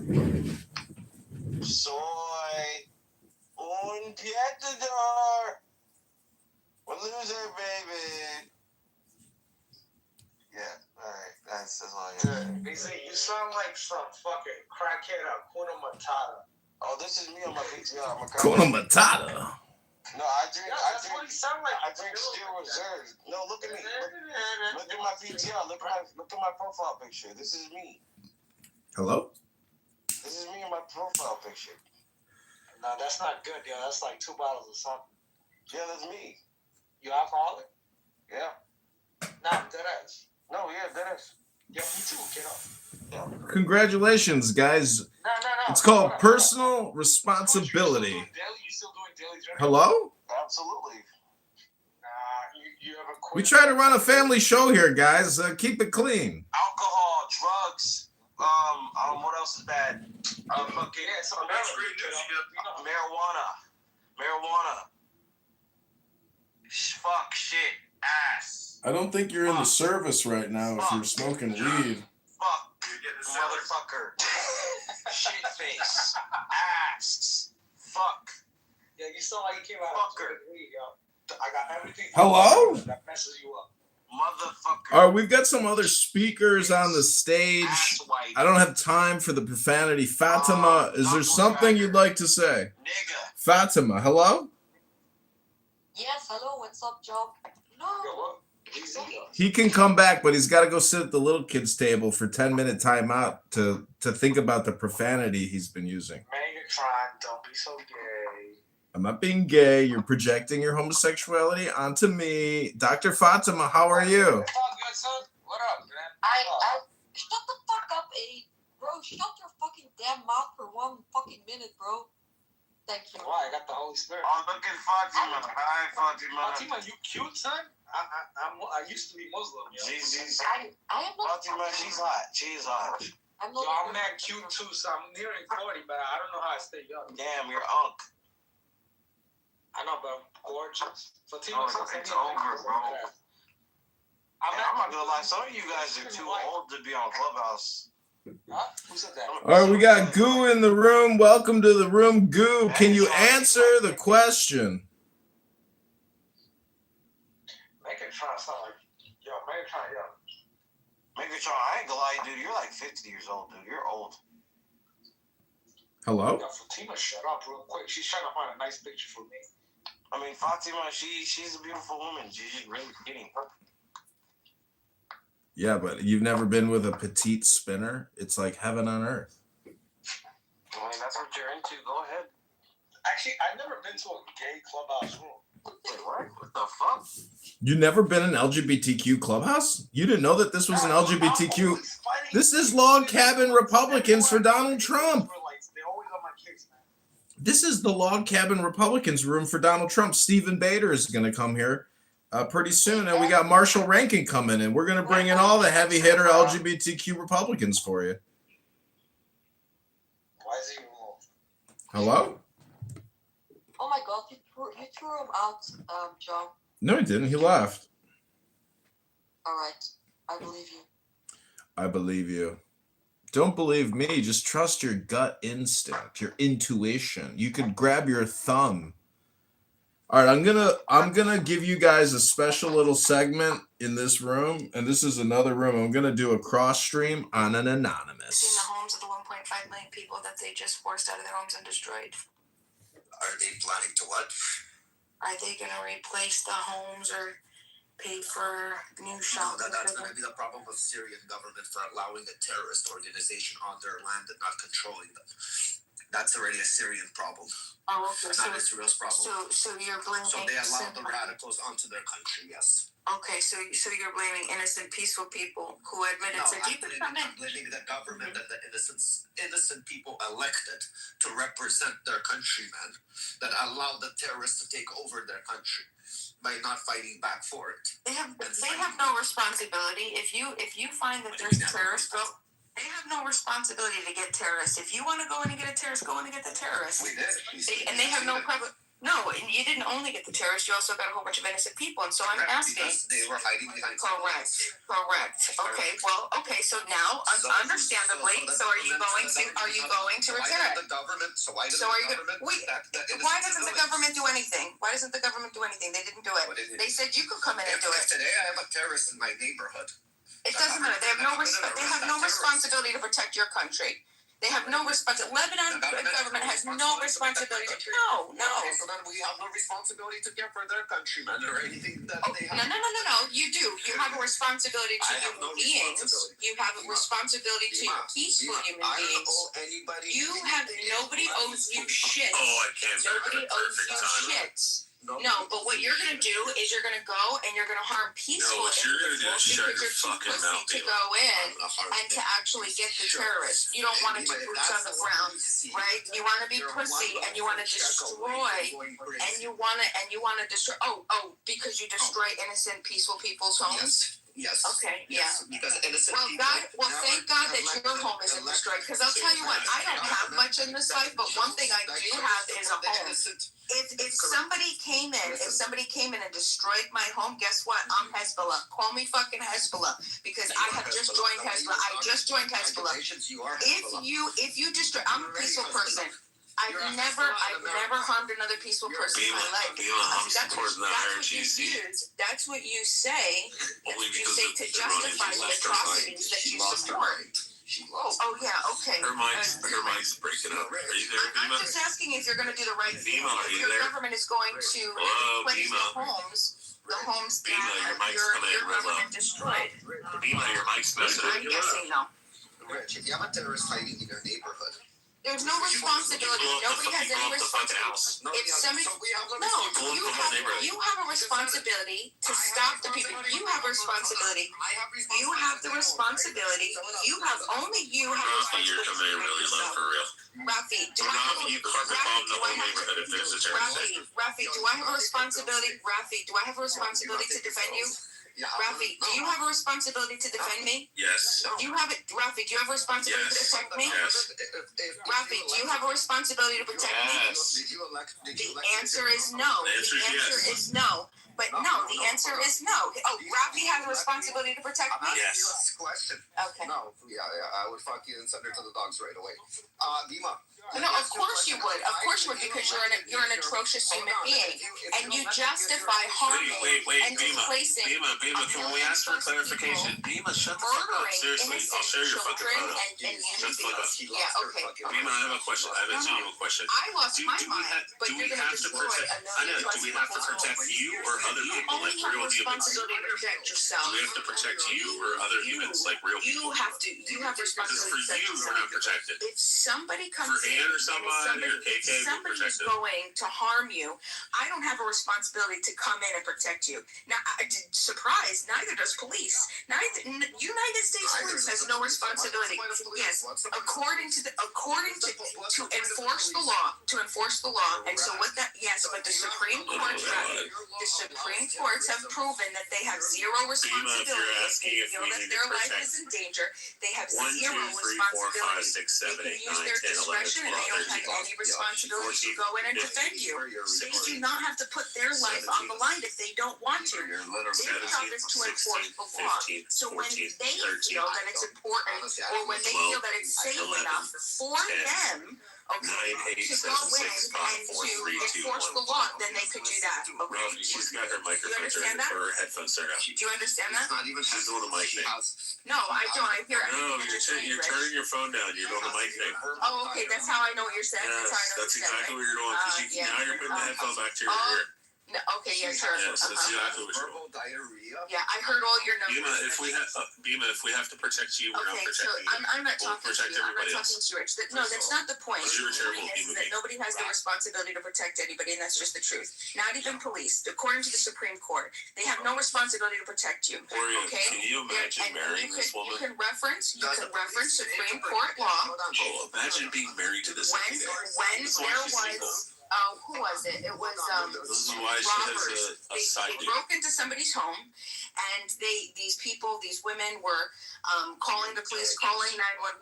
She has a nose fever. I do. They snuck outside on the roof. They were there for anyway. They ended up. I don't know if they got murdered, they got killed, or something like that. And they sued. Family sued the government. They lost. The police have no responsibility to come and defend you. Their job is law enforcement, to enforce the law. They do not have a responsibility to defend you. You have a responsibility to defend yourself.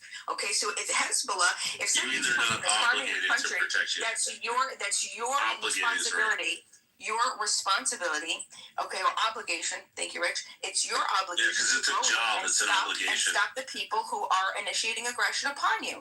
But while you're in that process, you can't harm peaceful people, because now what you're doing is every peaceful person. Yeah, but we're not piece of shits. Hold on, Rich. Every peaceful person that has not harmed you, you're creating a victim. Yeah, obligation and responsibility are different. There's a perpetual cycle of victim, and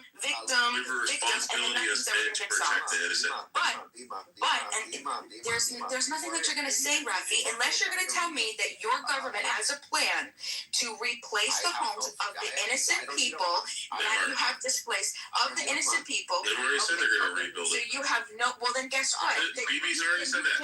Guess what? Then you haven't. That there is going to be a plan. Yeah, Netanyahu said that he's going to rebuild Gaza.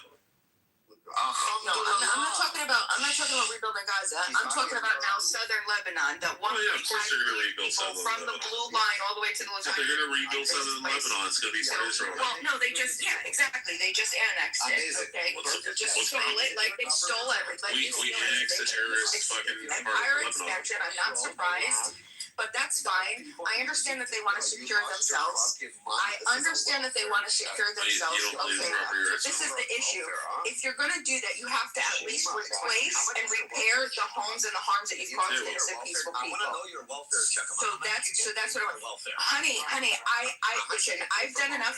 I'm zero. No, I own my own property. I own my own property. The land that I'm on, I bought when I was 19 years old. I bought this land when I was 19 years old from an apple farmer, an apple farmer. Yeah. I'll explain to you that those soft wall pads, that's not your property. It's all the property of the state for the crazies. Right, exactly, because you don't own. You don't own private property, right? Didn't Rafi sit quietly while you were ranting? Yeah, I'm not listening to this. No. I'm gonna talk. Listen, he's not respectful. He was actually being quiet. I was the one rudely interrupting you. So I'm gonna come in and I'm just gonna do what I'm gonna do, because if he's gonna show respect to me and he's not gonna insult me, yes, exactly. I'm gonna crash out. That's exactly what I'm gonna do. That's exactly what I'm gonna do. Until you guys learn to be gentlemen and to actually just respect people and just talk about the topic. You don't have to insult human beings. You can actually talk about the topic. You don't have to cry like little babies. Bima, you're doing the Norman thing right now. Defend it because you know that it's shit. I know. Bima, you're doing the Norman thing right now. I know. And you know why? Because I'm tired. I'm tired of you children. You children not knowing how to have a conversation. I love having civil discussions, but you guys don't. You crash out all the time. Even the chills. Okay, yeah, that's. You do. I'm sure. Okay. Right? Everything that you said tonight, Rich, is a lie. Everything. I don't respond to you. Okay. Everything I said is truthful and accurate. Nobody believes you. And it represents everything that it's true and beautiful. You bear false witness. You call yourself a Christian. You call yourself a Christian. Everything that you say. You're gonna play this game now? False witness. No, I'm just saying. You think that you're a Christian, you're fake. You're fake. You're fake. You're not a Christian. You have no Jesus, no Christ, no principles in your body. You're gonna just bear false witness against your neighbor. Yes, you did, and you think that it's funny. You think it's a game. You know, because this isn't real life to you. So you think you could come on and bear false witness. Well, do you think we're not real people?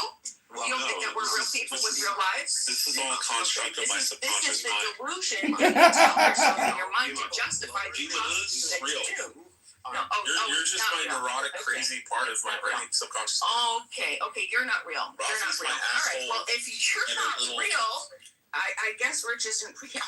I mean, it's a delusion. That feels better. So, Rafi, do you want to... because he said that this isn't real. So if this isn't real, he shouldn't mind. Well, it's not real. All right, so you want to go too? You want to go too? Talk to yourself. Go, send me. Come on, this is the most power you're going to ever have in your life, Bima, that little green mug. Remember that. That's the most power you're gonna ever What's the matter? What's the matter, Rafi? I don't have to mod you. I don't have to mod abuse you. I can have a I don't have to mod abuse you, Rafi, because you're a rude individual. All you do is you insult people and you don't have the discussion. You know why you don't have a discussion? Because you don't have any good argumentation. You have no good counter arguments because you know that what you're doing is wrong. You know that what you're supporting is wrong, and you know that it doesn't fit well in your soul. You know that it's fucked up. You know that it's fucked up, but you have to figure out a way to justify it, right? And so instead of actually coming up with an argument to justify, because you won't be able to, you just insult me. The extravagant courtesan's thin face was slimmer waisted in a ballroom wood, a floating robe in royal amplitude, paws and deep folds around a dry foot, shod with a bright flower-like shoe that gems the sod. The swarms that hum about her collarbones, as the lascivious streams caress the stones, conceal from every scornful jest that flies her gloomy beauty and her fathomless eyes, are made of shade and void with flowery sprays. The swarms that hum about her collarbones, as the lascivious streams caress the stones, conceal from every scornful jest that flies her gloomy beauty and her fathomless eyes, are made of shade and void with flowery sprays. Her skull is wreathed artistically in sways, feeble and weak on her frail vertebrae. O charm of nothing, decked in folly, they who laugh and name you a caricature, they see not, they whom flesh and blood allure, the nameless grace of every bleached bare bone that is most dear to me, tall skeleton, who laugh and name you a caricature.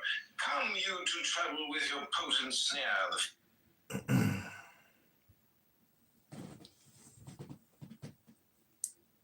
insult people because you can't have a civil conversation. You have to insult people. You have to insult and abuse people in discussion when people are talking about topics because you know that the bullshit that you justify isn't right. Right. Right. Right.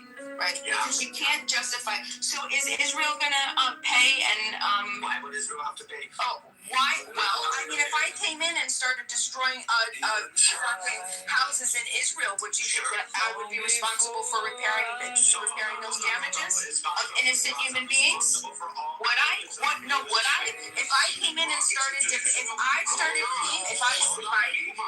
don't talk about as a collective. Don't talk about as a collective. I don't want to hear it. I don't want to talk about it. What do you mean? We're not having a civil discussion. I don't speak civilly with people who insult people. No, what we're gonna do is we're just going to bulldoze the conversation. We're gonna bulldoze the conversation because this is what you like. There's no pain. There's no pain. There's no pain. There's no pain because you're not a civil human being. You're not a civil human being, and you justify atrocities against peaceful human beings. Sabina, right.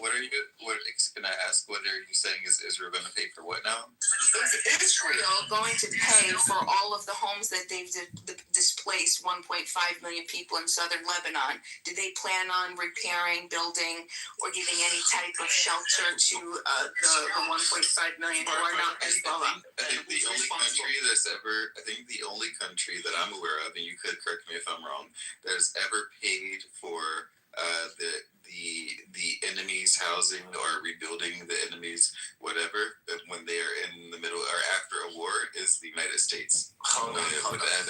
With Iraq or Afghanistan. If your government allowed terrorism on your land to occur by not stopping it from a certain area where they said, you know what, we're not going to control this area anymore because these people are out of control. We are too weak as a government to fight them.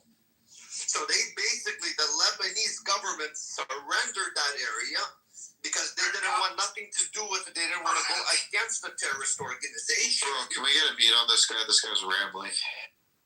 I'm rambling. I'm speaking fucking facts, you dumb cunt. I'm gonna lick your brown starfish if you keep rambling. Sure. So, anyways, by allowing them, by not stopping it, so Israel says, okay, you don't want to take responsibility for these terrorists while they're shooting rockets into my country at my people, doing destruction to my infrastructure, okay? If you guys aren't going to do nothing about it, I'm going to be Big Daddy and I'm going to do something about it because I'm not going to stand here because no fucking Hezbollah is paying reparations or any destruction that they're doing in fucking Israel. Okay? Because Israel's not going to Lebanon and saying, oh, those buildings that you guys hit, are you guys going to pay us back? No, nobody ever paid back. When Gaza was shooting rockets into Israel and destroying buildings, did anybody go to Gaza and say, you guys are going to pay for those buildings? No, nobody fucking does it. So why is Israel supposed to be held to a higher fucking standard? Because it's the right thing to do. It's the right thing to do. But it is the right thing to do. If you want to destroy the homes of Hezbollah, people that are actually committing the atrocities. I mean, like, well, let me ask you: if a terrorist hid in your home, would you justify me just rocket launching a bomb right into your home and taking you and your family out and your home? No, you wouldn't, because you know that it's wrong. Fucking government allowed this shit to happen, I would get the fuck out and move because that puts my children in danger. If fucking rockets are flying out of my next door neighbor's backyard into fucking America, okay, I know that America's gonna retaliate. So what the fuck I do is that either my government's gonna protect and go arrest that person, or I have to fucking, because I know there's gonna be a rocket flying in my neighbor's house that's gonna impact my house. Why did you hold Israel to the standard of is quote unquote the right thing to do, but nobody else in the region or the area that's also involved in the fight? Israel, and that's why. She sees negative after because I don't look at things as collectives. I look at things as individuals, right? One person, Hezbollah, that does a person, a human being, woke up, decided they wanted. Hold on. I understand. Well, oh, really? Hezbollah isn't a person? No, Hezbollah is Hezbollah isn't one person that's been. Hezbollah isn't just one person. Oh, okay. That was Nasrallah. No, I'm joking. I'm sorry. I was being You just said one person is like it's not only is it a terrorist group, but it's also in the government, right? It's a party in the Lebanese government. In the Lebanese government, the president, the prime minister, the speaker of the house, they are allowing for this to happen. The head of the military, they're allowing for a function in their government to basically over the country and wage war against another country, another sovereign state. And they are interfering. And you know the repercussions of allowing that, right? Shai, what happens when you wage a war against another country? Can you get attacked back when you're attacking another country, Shai? Or no, we're going to have to higher standard. We're going to take those bombs, right? Because Bima hates Jews. Or the state of Israel, because all her life problems are because of Jews. Those Zionists. Let's blame the Zionists because Bima's life sucks. And she's miserable. But anyways, guys, I gotta go to work, make some money. Yeah, you do. You better go make that money, you moron. Yeah, I will. Liar, you're a piece of shit. You're a piece of shit, Rafi. I love my You were born a piece of shit. Go make your piece of shit money. That's what you like to do. Go justify. Just go already. Goodbye. You don't have to announce your departure. Nobody cares. Nobody cares. Goodbye. Good morning.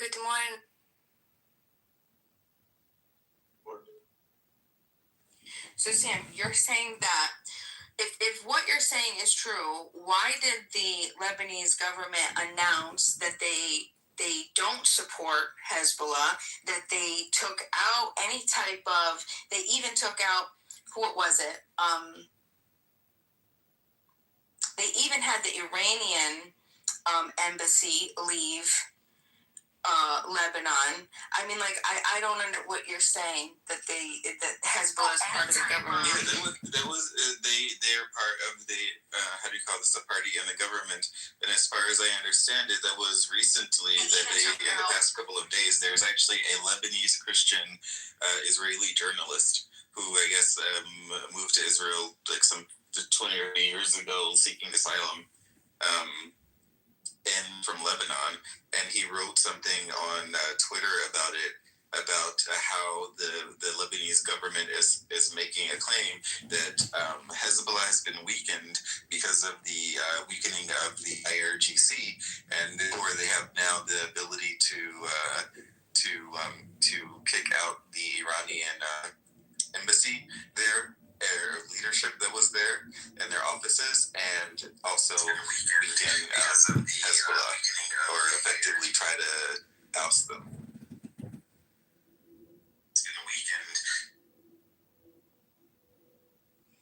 That's interesting. What is their party platform? What's whose party platform? Hezbollah's? No, I don't know. I don't know if Hezbollah in itself is an official party, but I know that leadership within Hezbollah is in their Knesset. How do you call it? Knesset? In their government.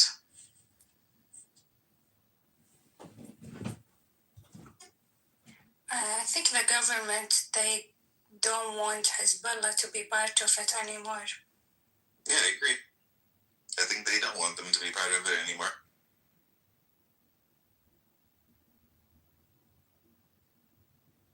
I mean, I understand what you're saying, but it still doesn't justify, unless those individuals, those people who have been displaced, their homes, unless they were participants in supporting terrorist activity. And I mean, like, honestly, it's difficult because I'll tell you what, if I was in the region, I would have been Hezbollah, absolutely, 110%. 110%. No doubt in my mind. If I lived there, no problem. No way that I'm gonna sit by and yeah. Do you know what Hezbollah believe in? So you say, I will be Hezbollah? Hezbollah is like the Iranian regime exactly. People in Lebanon hate them. And the reason why they ask them to evacuate is because they're living among them. So they don't want the people to be hit as well.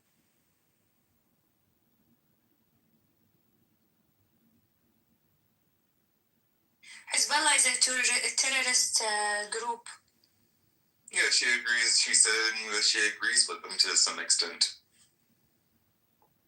Like, do you agree with the Iranian government as well, Khamenei and stuff? Bima, I think she's asking you a question. I'm asking Bima, Habibti. No, like the IRGC, no. Then, but I'll tell you something. Hezbollah exactly believes the same thing. And Hezbollah are hitting the other countries around them. They're hitting Kuwait. They're hitting other countries around them. Not only Israel. If you're against Israel, like I'm saying, I'm not a big fan of them as well. But that's my point. They're not, like, they don't have specific goals. You see, unfortunately, I think that a lot of people in America believe that that the politics sort of end and begin at the borders of some of these countries and across many different countries.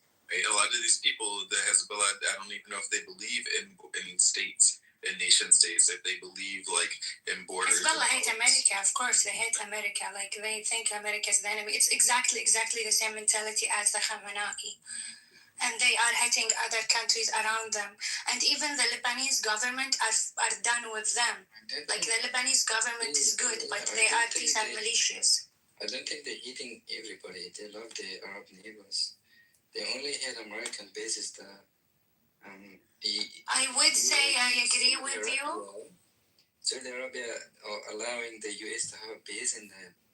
Okay, I'm with you, Abdul, but they're not hitting only the bases. They hit the airports. They hit the base in UA. Why? I live in GCC. I'm telling you, they're not only hitting the bases. They hit the airport. They hit the oil. They hit a lot of places. That they hit houses in Kuwait. They hit a house. The government shouldn't allow the US base to be positioned. My government went out and said that they are not allowing it anyways. So they did say that. Currently, in Kuwait, the bases used to attack Iran and Hezbollah, and if they should be attacked back. The Americans should be bombed. And missiles should be. Okay, no problem. Let's go with what you're saying. Let's go. Beam, are you there? Mm-hmm. You didn't really mean that about Hezbollah. You were just joking, right? To make a point. No, I don't know. You were joking. Retract it now, please. Oh, whether I support Hezbollah? Yeah. No, I'm not going to. I'll tell you why. Because. Yeah. No, she did. I'm her lawyer. That she didn't support it. Go ahead, E. I'm sorry for interrupting you. I'll tell you what. If I was an innocent person in southern Lebanon, just living on my little farm, not harming any other person, not bothering anybody, the only thing No, we don't support terrorist groups, Bima. Thank you for your statement. Bima, if you live in South Lebanon, you will be terrorized by Hezbollah, by the way. You're not going to love them. Unless you believe in what they believe, which is war and terrorism and exactly as Khamenei way of thinking. That's it. That's Hezbollah. Don't let them lie to you. I live in the region. I know exactly what I'm talking about. What about Abdullah? You say... they're hitting the bases. Okay, I will agree with you if they are only hitting they're not hitting the bases. Don't you see the news? No, but they're hitting the electricity, they're hitting the oil, they're hitting the airports. There is a little girl who is 11 years old who died. American soldiers don't stay in their bases. They go and live in the hotels because they know the Iranians gonna attack them. Habibi, there is etiquette when it comes to wars. You can't just hit anyone. The agency of finding them, attacking them anyway they look at. That's what they deserve, basically. Yeah, I think that Bima believes that Hezbollah's only existence is there to resist Israel on behalf of Lebanon. Bima think that Hezbollah is like a party where they sing and dance or something. They have guns, they kill people, they have missiles. Yeah, I understand that. But what I understood though is that Hezbollah originally was created to get U.S. and other occupying nations outside to get them out of the region. And they are created by Iran, by the way. Okay, so if that's the case, I mean, when did Israel take over that area up to Litani River? It was before Hezbollah was created. So even Israel, the first go around, I think it was in 1982, because it was for 18 years to 2000. So 1982, that's 18 years. So from 1980, I mean, like, and they won, and they got them out in 2000. They made Israel. They were losing. Israelis realized, listen, we have to get out of here. Too many people are dying. Let's go. And then they went back their land. They were able to take back that region, and they've been doing it since 2000, right? So, I mean, Bima, Israel is trying to invade Palestine 70 years. What good job they did. They can't take Lebanon, by the way. That one. Number two, when you're talking about Hezbollah, imagine you're a Christian who lives in South Lebanon, which there are a lot, and you're being bombed just because there is an Iranian regime there, which is not an Iranian regime, but they are paid by Iran to fight, to fucking kill the country. Because if you're doing the missiles, you're putting other people in danger. Plus, you're hitting everyone around you. They're hitting Lebanon, Iraq or something like that as well. If that's true, I mean, if you hit Israel, I hate government. I hate government. Okay, if you hate the Israeli government, I'm with you. I hate them, but that doesn't mean like go kill them and kill all your neighbors with them. You get what I mean?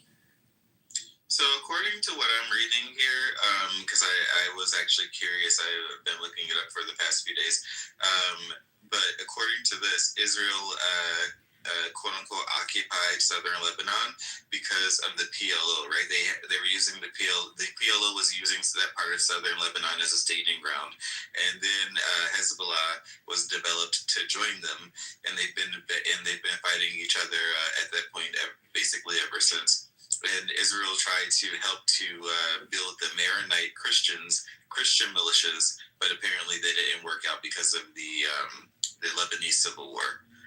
Or something like that. Can I tell you an information? I'm sure nobody knows. In Kuwait, we caught, what do you call Khalia? It's like 10 people who are benefited by Hezbollah in order to hit targets into where there is civilians. So when you say Hezbollah, I agree with them. You have to think 1 million times, because they are killing people who are in their neighbors, and definitely they're gonna hang them.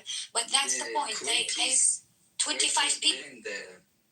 And the Kuwaiti allowed the American to have bases, hotels there. This have nothing to do with bases. We're talking about Hezbollah now. Look, they want to listen, Habibi. They want to kill famous figures in Kuwait. Nothing to do with the American. Don't mix it. I live here. I'm telling. Actually, check it in the news, because we put that in the news as well. Well, don't make me get angry in the morning. Good morning. Let me drink my coffee. Oh shit! You finna get angry? Well, Habibi, if I get angry, I'll come to you. Yeah, put some links in the chat. Bima should read up, because Bima is an ignorant young person who doesn't realize she's saying that she wants to join the mafia. She's so ignorant. She doesn't realize when you join a terrorist organization, guess what you got to do? You got to go out and kill innocent people. And she's that stupid. She comes on here and says she wants to join Hezbollah. That's how ignorant she is, and that's how stupid she is. Read up, Bima. You're going to need to know what it takes to be a terrorist. You're going to have to go kill innocent people, you stupid fucking idiot. I mean, it's true. When you're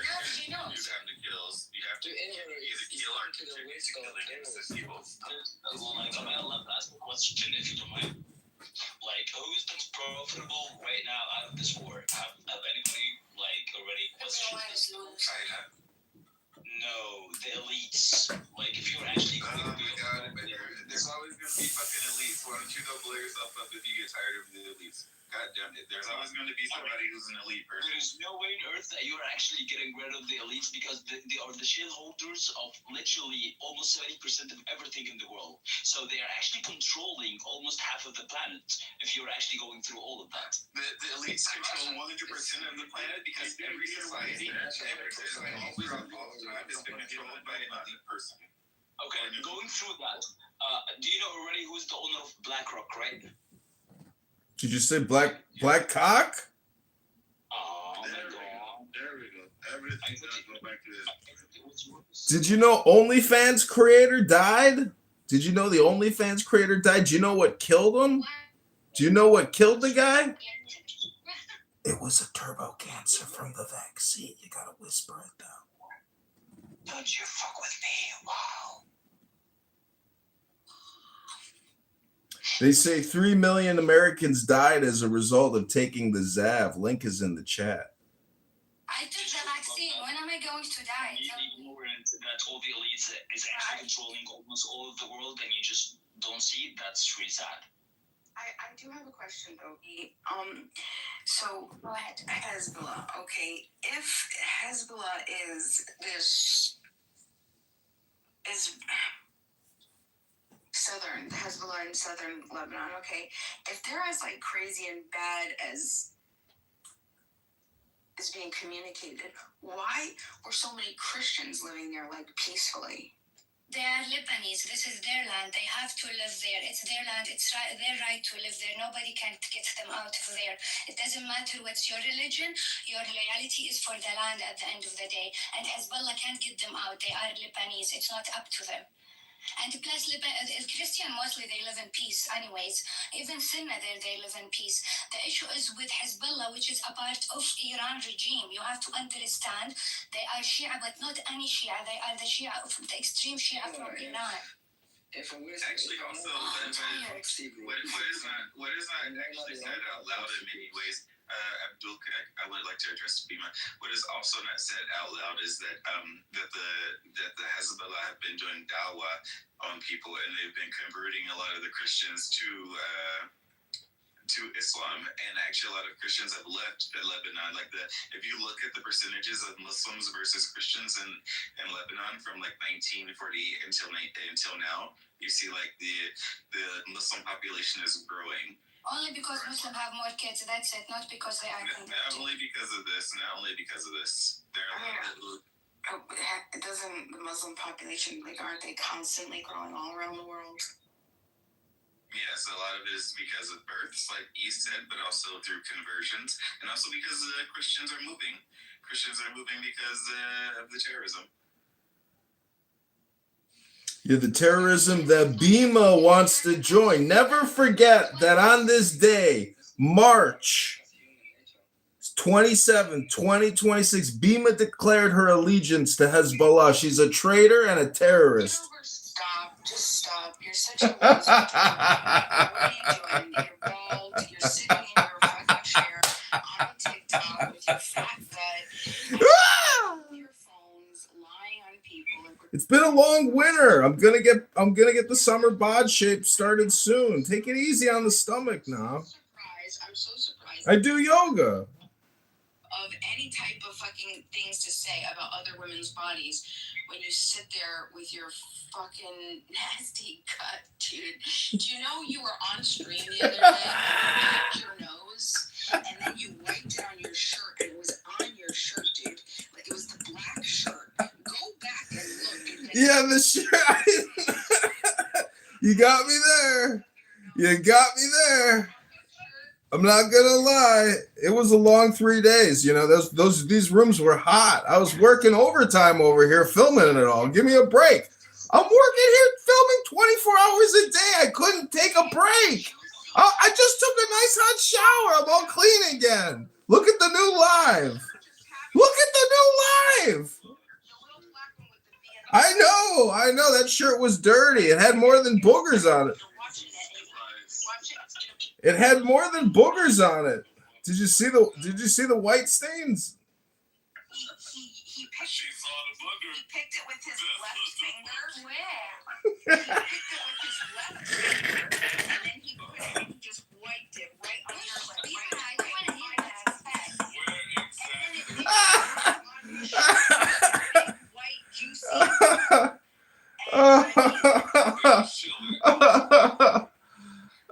Don't say that guy. It's the truth. It's the truth. Well, you could watch me in my new clean shirt. But yeah, I'm not denying it. That shirt got a lot of wear over 3 days. But Matt Cool put together the biggest banger rooms at Clubhouse. I think I'm going to win an Academy Award or something.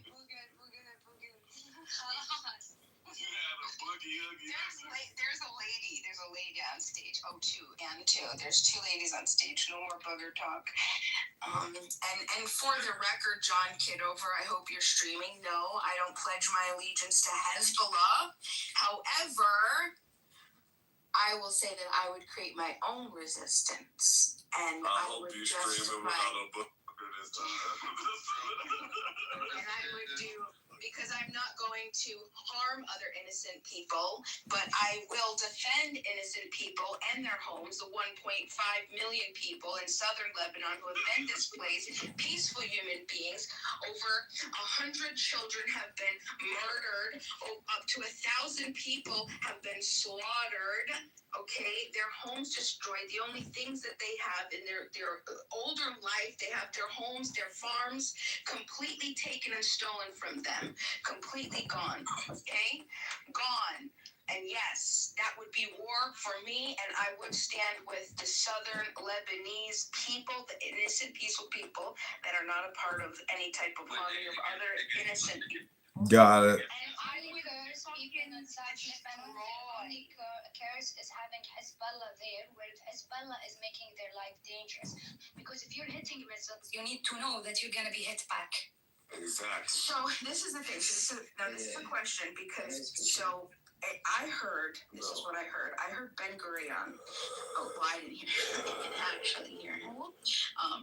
But I read that he had an idea, a vision for Israel back not during 1982, the first time Israel tried to expand into Lebanon up to the Litani River.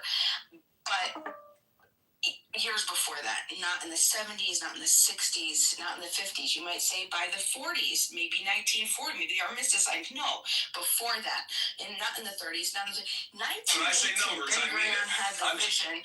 We will have up to the Litani River. Let them try, Bina. Let them try. It's not a report. It's their quotes. It's in the source, not the report. The source that you read. You could, sure, I could, but you can also do it, and I'm sure that you'll find it. Just do Ben-Gurion quotes about the Litani River, 1918. I believe you, but do you think Israel can take all of that? They can't even take Palestine for 1,000 years now, what, 70, 60 years? Well, did you hear that their government, that the Israeli government just announced that they will be moving their borders, the Israeli border, and they are going to be annexing up to the Litani River? They just pushed all of those residents over, up north, past the Litani River. They bombed all 5 bridges, making it impossible to come. And they said nobody could come back here, and unless we say so. They have boots on the ground, and the government just announced it. These are official government authorities that said, "Yeah, we're taking it. We're going to expand." So I mean, they lost it. They always want to expand. They always want to expand. Everybody know, but they can't. That's the question. Can they? Okay, so I'm reading it. It says that in 1918, between 1918 and 1920, and this is the context, the Ben-Gurion mentioned something about the Litani River, but it had to do with water resources. And this was before the borders, or the ideas of the borders of like modern Israel were established. And today it really doesn't matter because Israel has like the most water production in this part of the Middle East, right? And they do it through a desalinization and through various other means of water production. So we have the technology now. We don't need the water resources from the Litani River. Well, I mean, the government already announced it. Your government. When did they announce that?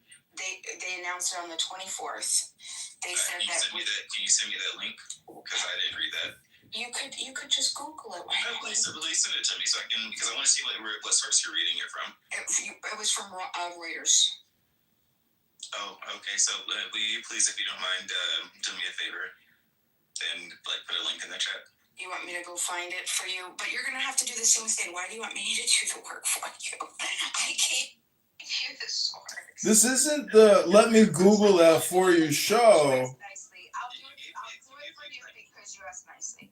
Oh my gosh! Wow, what a gracious moderator. Hey, you just get a napkin.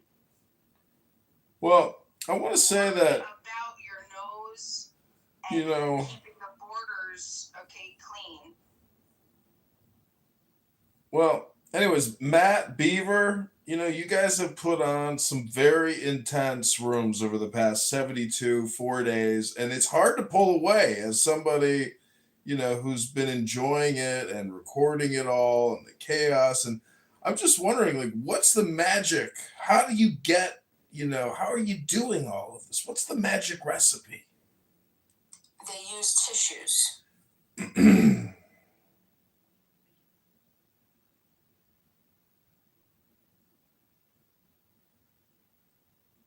Can you send me a clip of people solving you out? Wait, do you want the clip of me picking my nose and wiping the booger on my shirt, or do you want the past 10 minutes? I can imagine it. Don't need to show us. And I want you to overrate your commentary over the clip so that she's narrating it with when she's calling you. And next time, on this clip, can you eat the booger? Can you do some fucked up shit?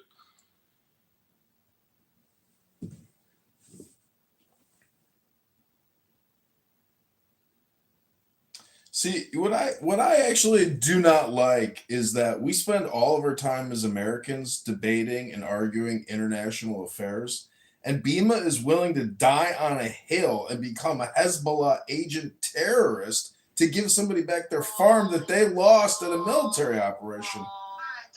So what I'm trying to say is, I find it ridiculous that in America, if you don't pay your property taxes, they will take your house from you. But Bima's not willing to stand with her voters here in America and make America her priority. Instead, she's on here hypnotizing people about bullshit stuff overseas. It's got nothing to do with we Americans. I understand we all have an opinion and we like geostrategic political affairs. But the fact of the matter is, America is beyond broke. We're in debt tenfold over, and we're still doing international regime change and military policing overseas with no budgetary constraints whatsoever. So I'm just saying, as an American, vote as if your fucking life matters and vote for America. Vote for yourself. Stop voting for this international fucking drama show. I'm sick of it.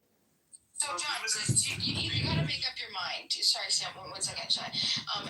John, you got to make up your mind. Either it doesn't matter and America shouldn't be involved, or we shouldn't be sitting here discussing it, or it does matter because we just what did our Treasury just announce? That we were insolvent, or basically at least mathematically we're insolvent. I mean, come on, are we supposed to care about it or not? Right? I don't know. Well, I don't know, to be fair, but if I could, to illustrate. I will put that link here for the Hezbollah in Kuwait that You don't believe that Bima doesn't actually believe that governments should control states, there shouldn't be particular borders, but when it comes to resistance and the people resisting against what she believes are established governments, you can watch me in my new clean shirt. So this is why she focuses on. I'm not denying it. That shirt got a lot of wear for over 3 days, but Matt Cool put together the biggest band of rooms at Clubhouse. I think I'm going to win an Academy Award or something. any of the other Muslim countries. Hold on. I understand. Well, I'm not sure my reading is your. John Kitover. Can you check the link in the chat, guys? Maybe you shouldn't quit your day job.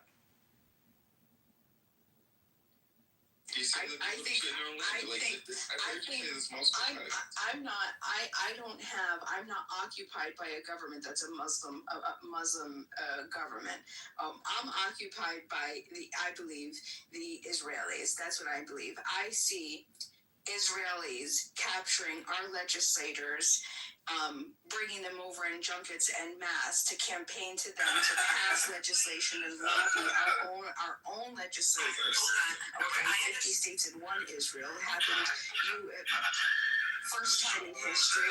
Okay, and then anti-BDS laws. Great, half of you got it. Half of you have implemented these anti-BDS laws in your states. For the rest of you that haven't, implement them, do it, because anti-Semitism, right? This isn't grassroots, this isn't American made, this is lobbying, this is ruling elites deciding what to do, putting crap in states, protecting, like what?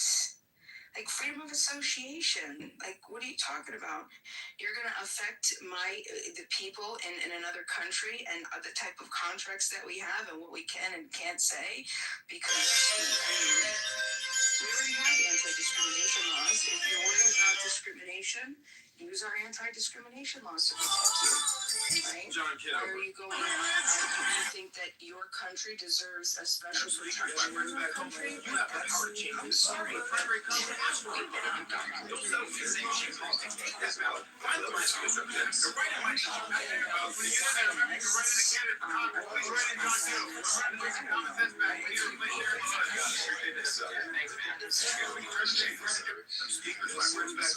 Whatever, but they don't have to be John Kitover. And these little neighbors help me win the race. Our campaign. Not sign this. Maybe I'll retract that statement. John Kitover. Government asking anti-discrimination laws in America for the state of Israel. I just explained it. I just went through the whole thing. Yeah, but like America doesn't have like any. Not in Israel. In America. They're dictating what Americans can and can't do, and what type of funding American companies can get according to who they want to freely associate with or not. And if it just happens, You like supporting terrorists or terrorist groups by the American government, like no, by not doing business with the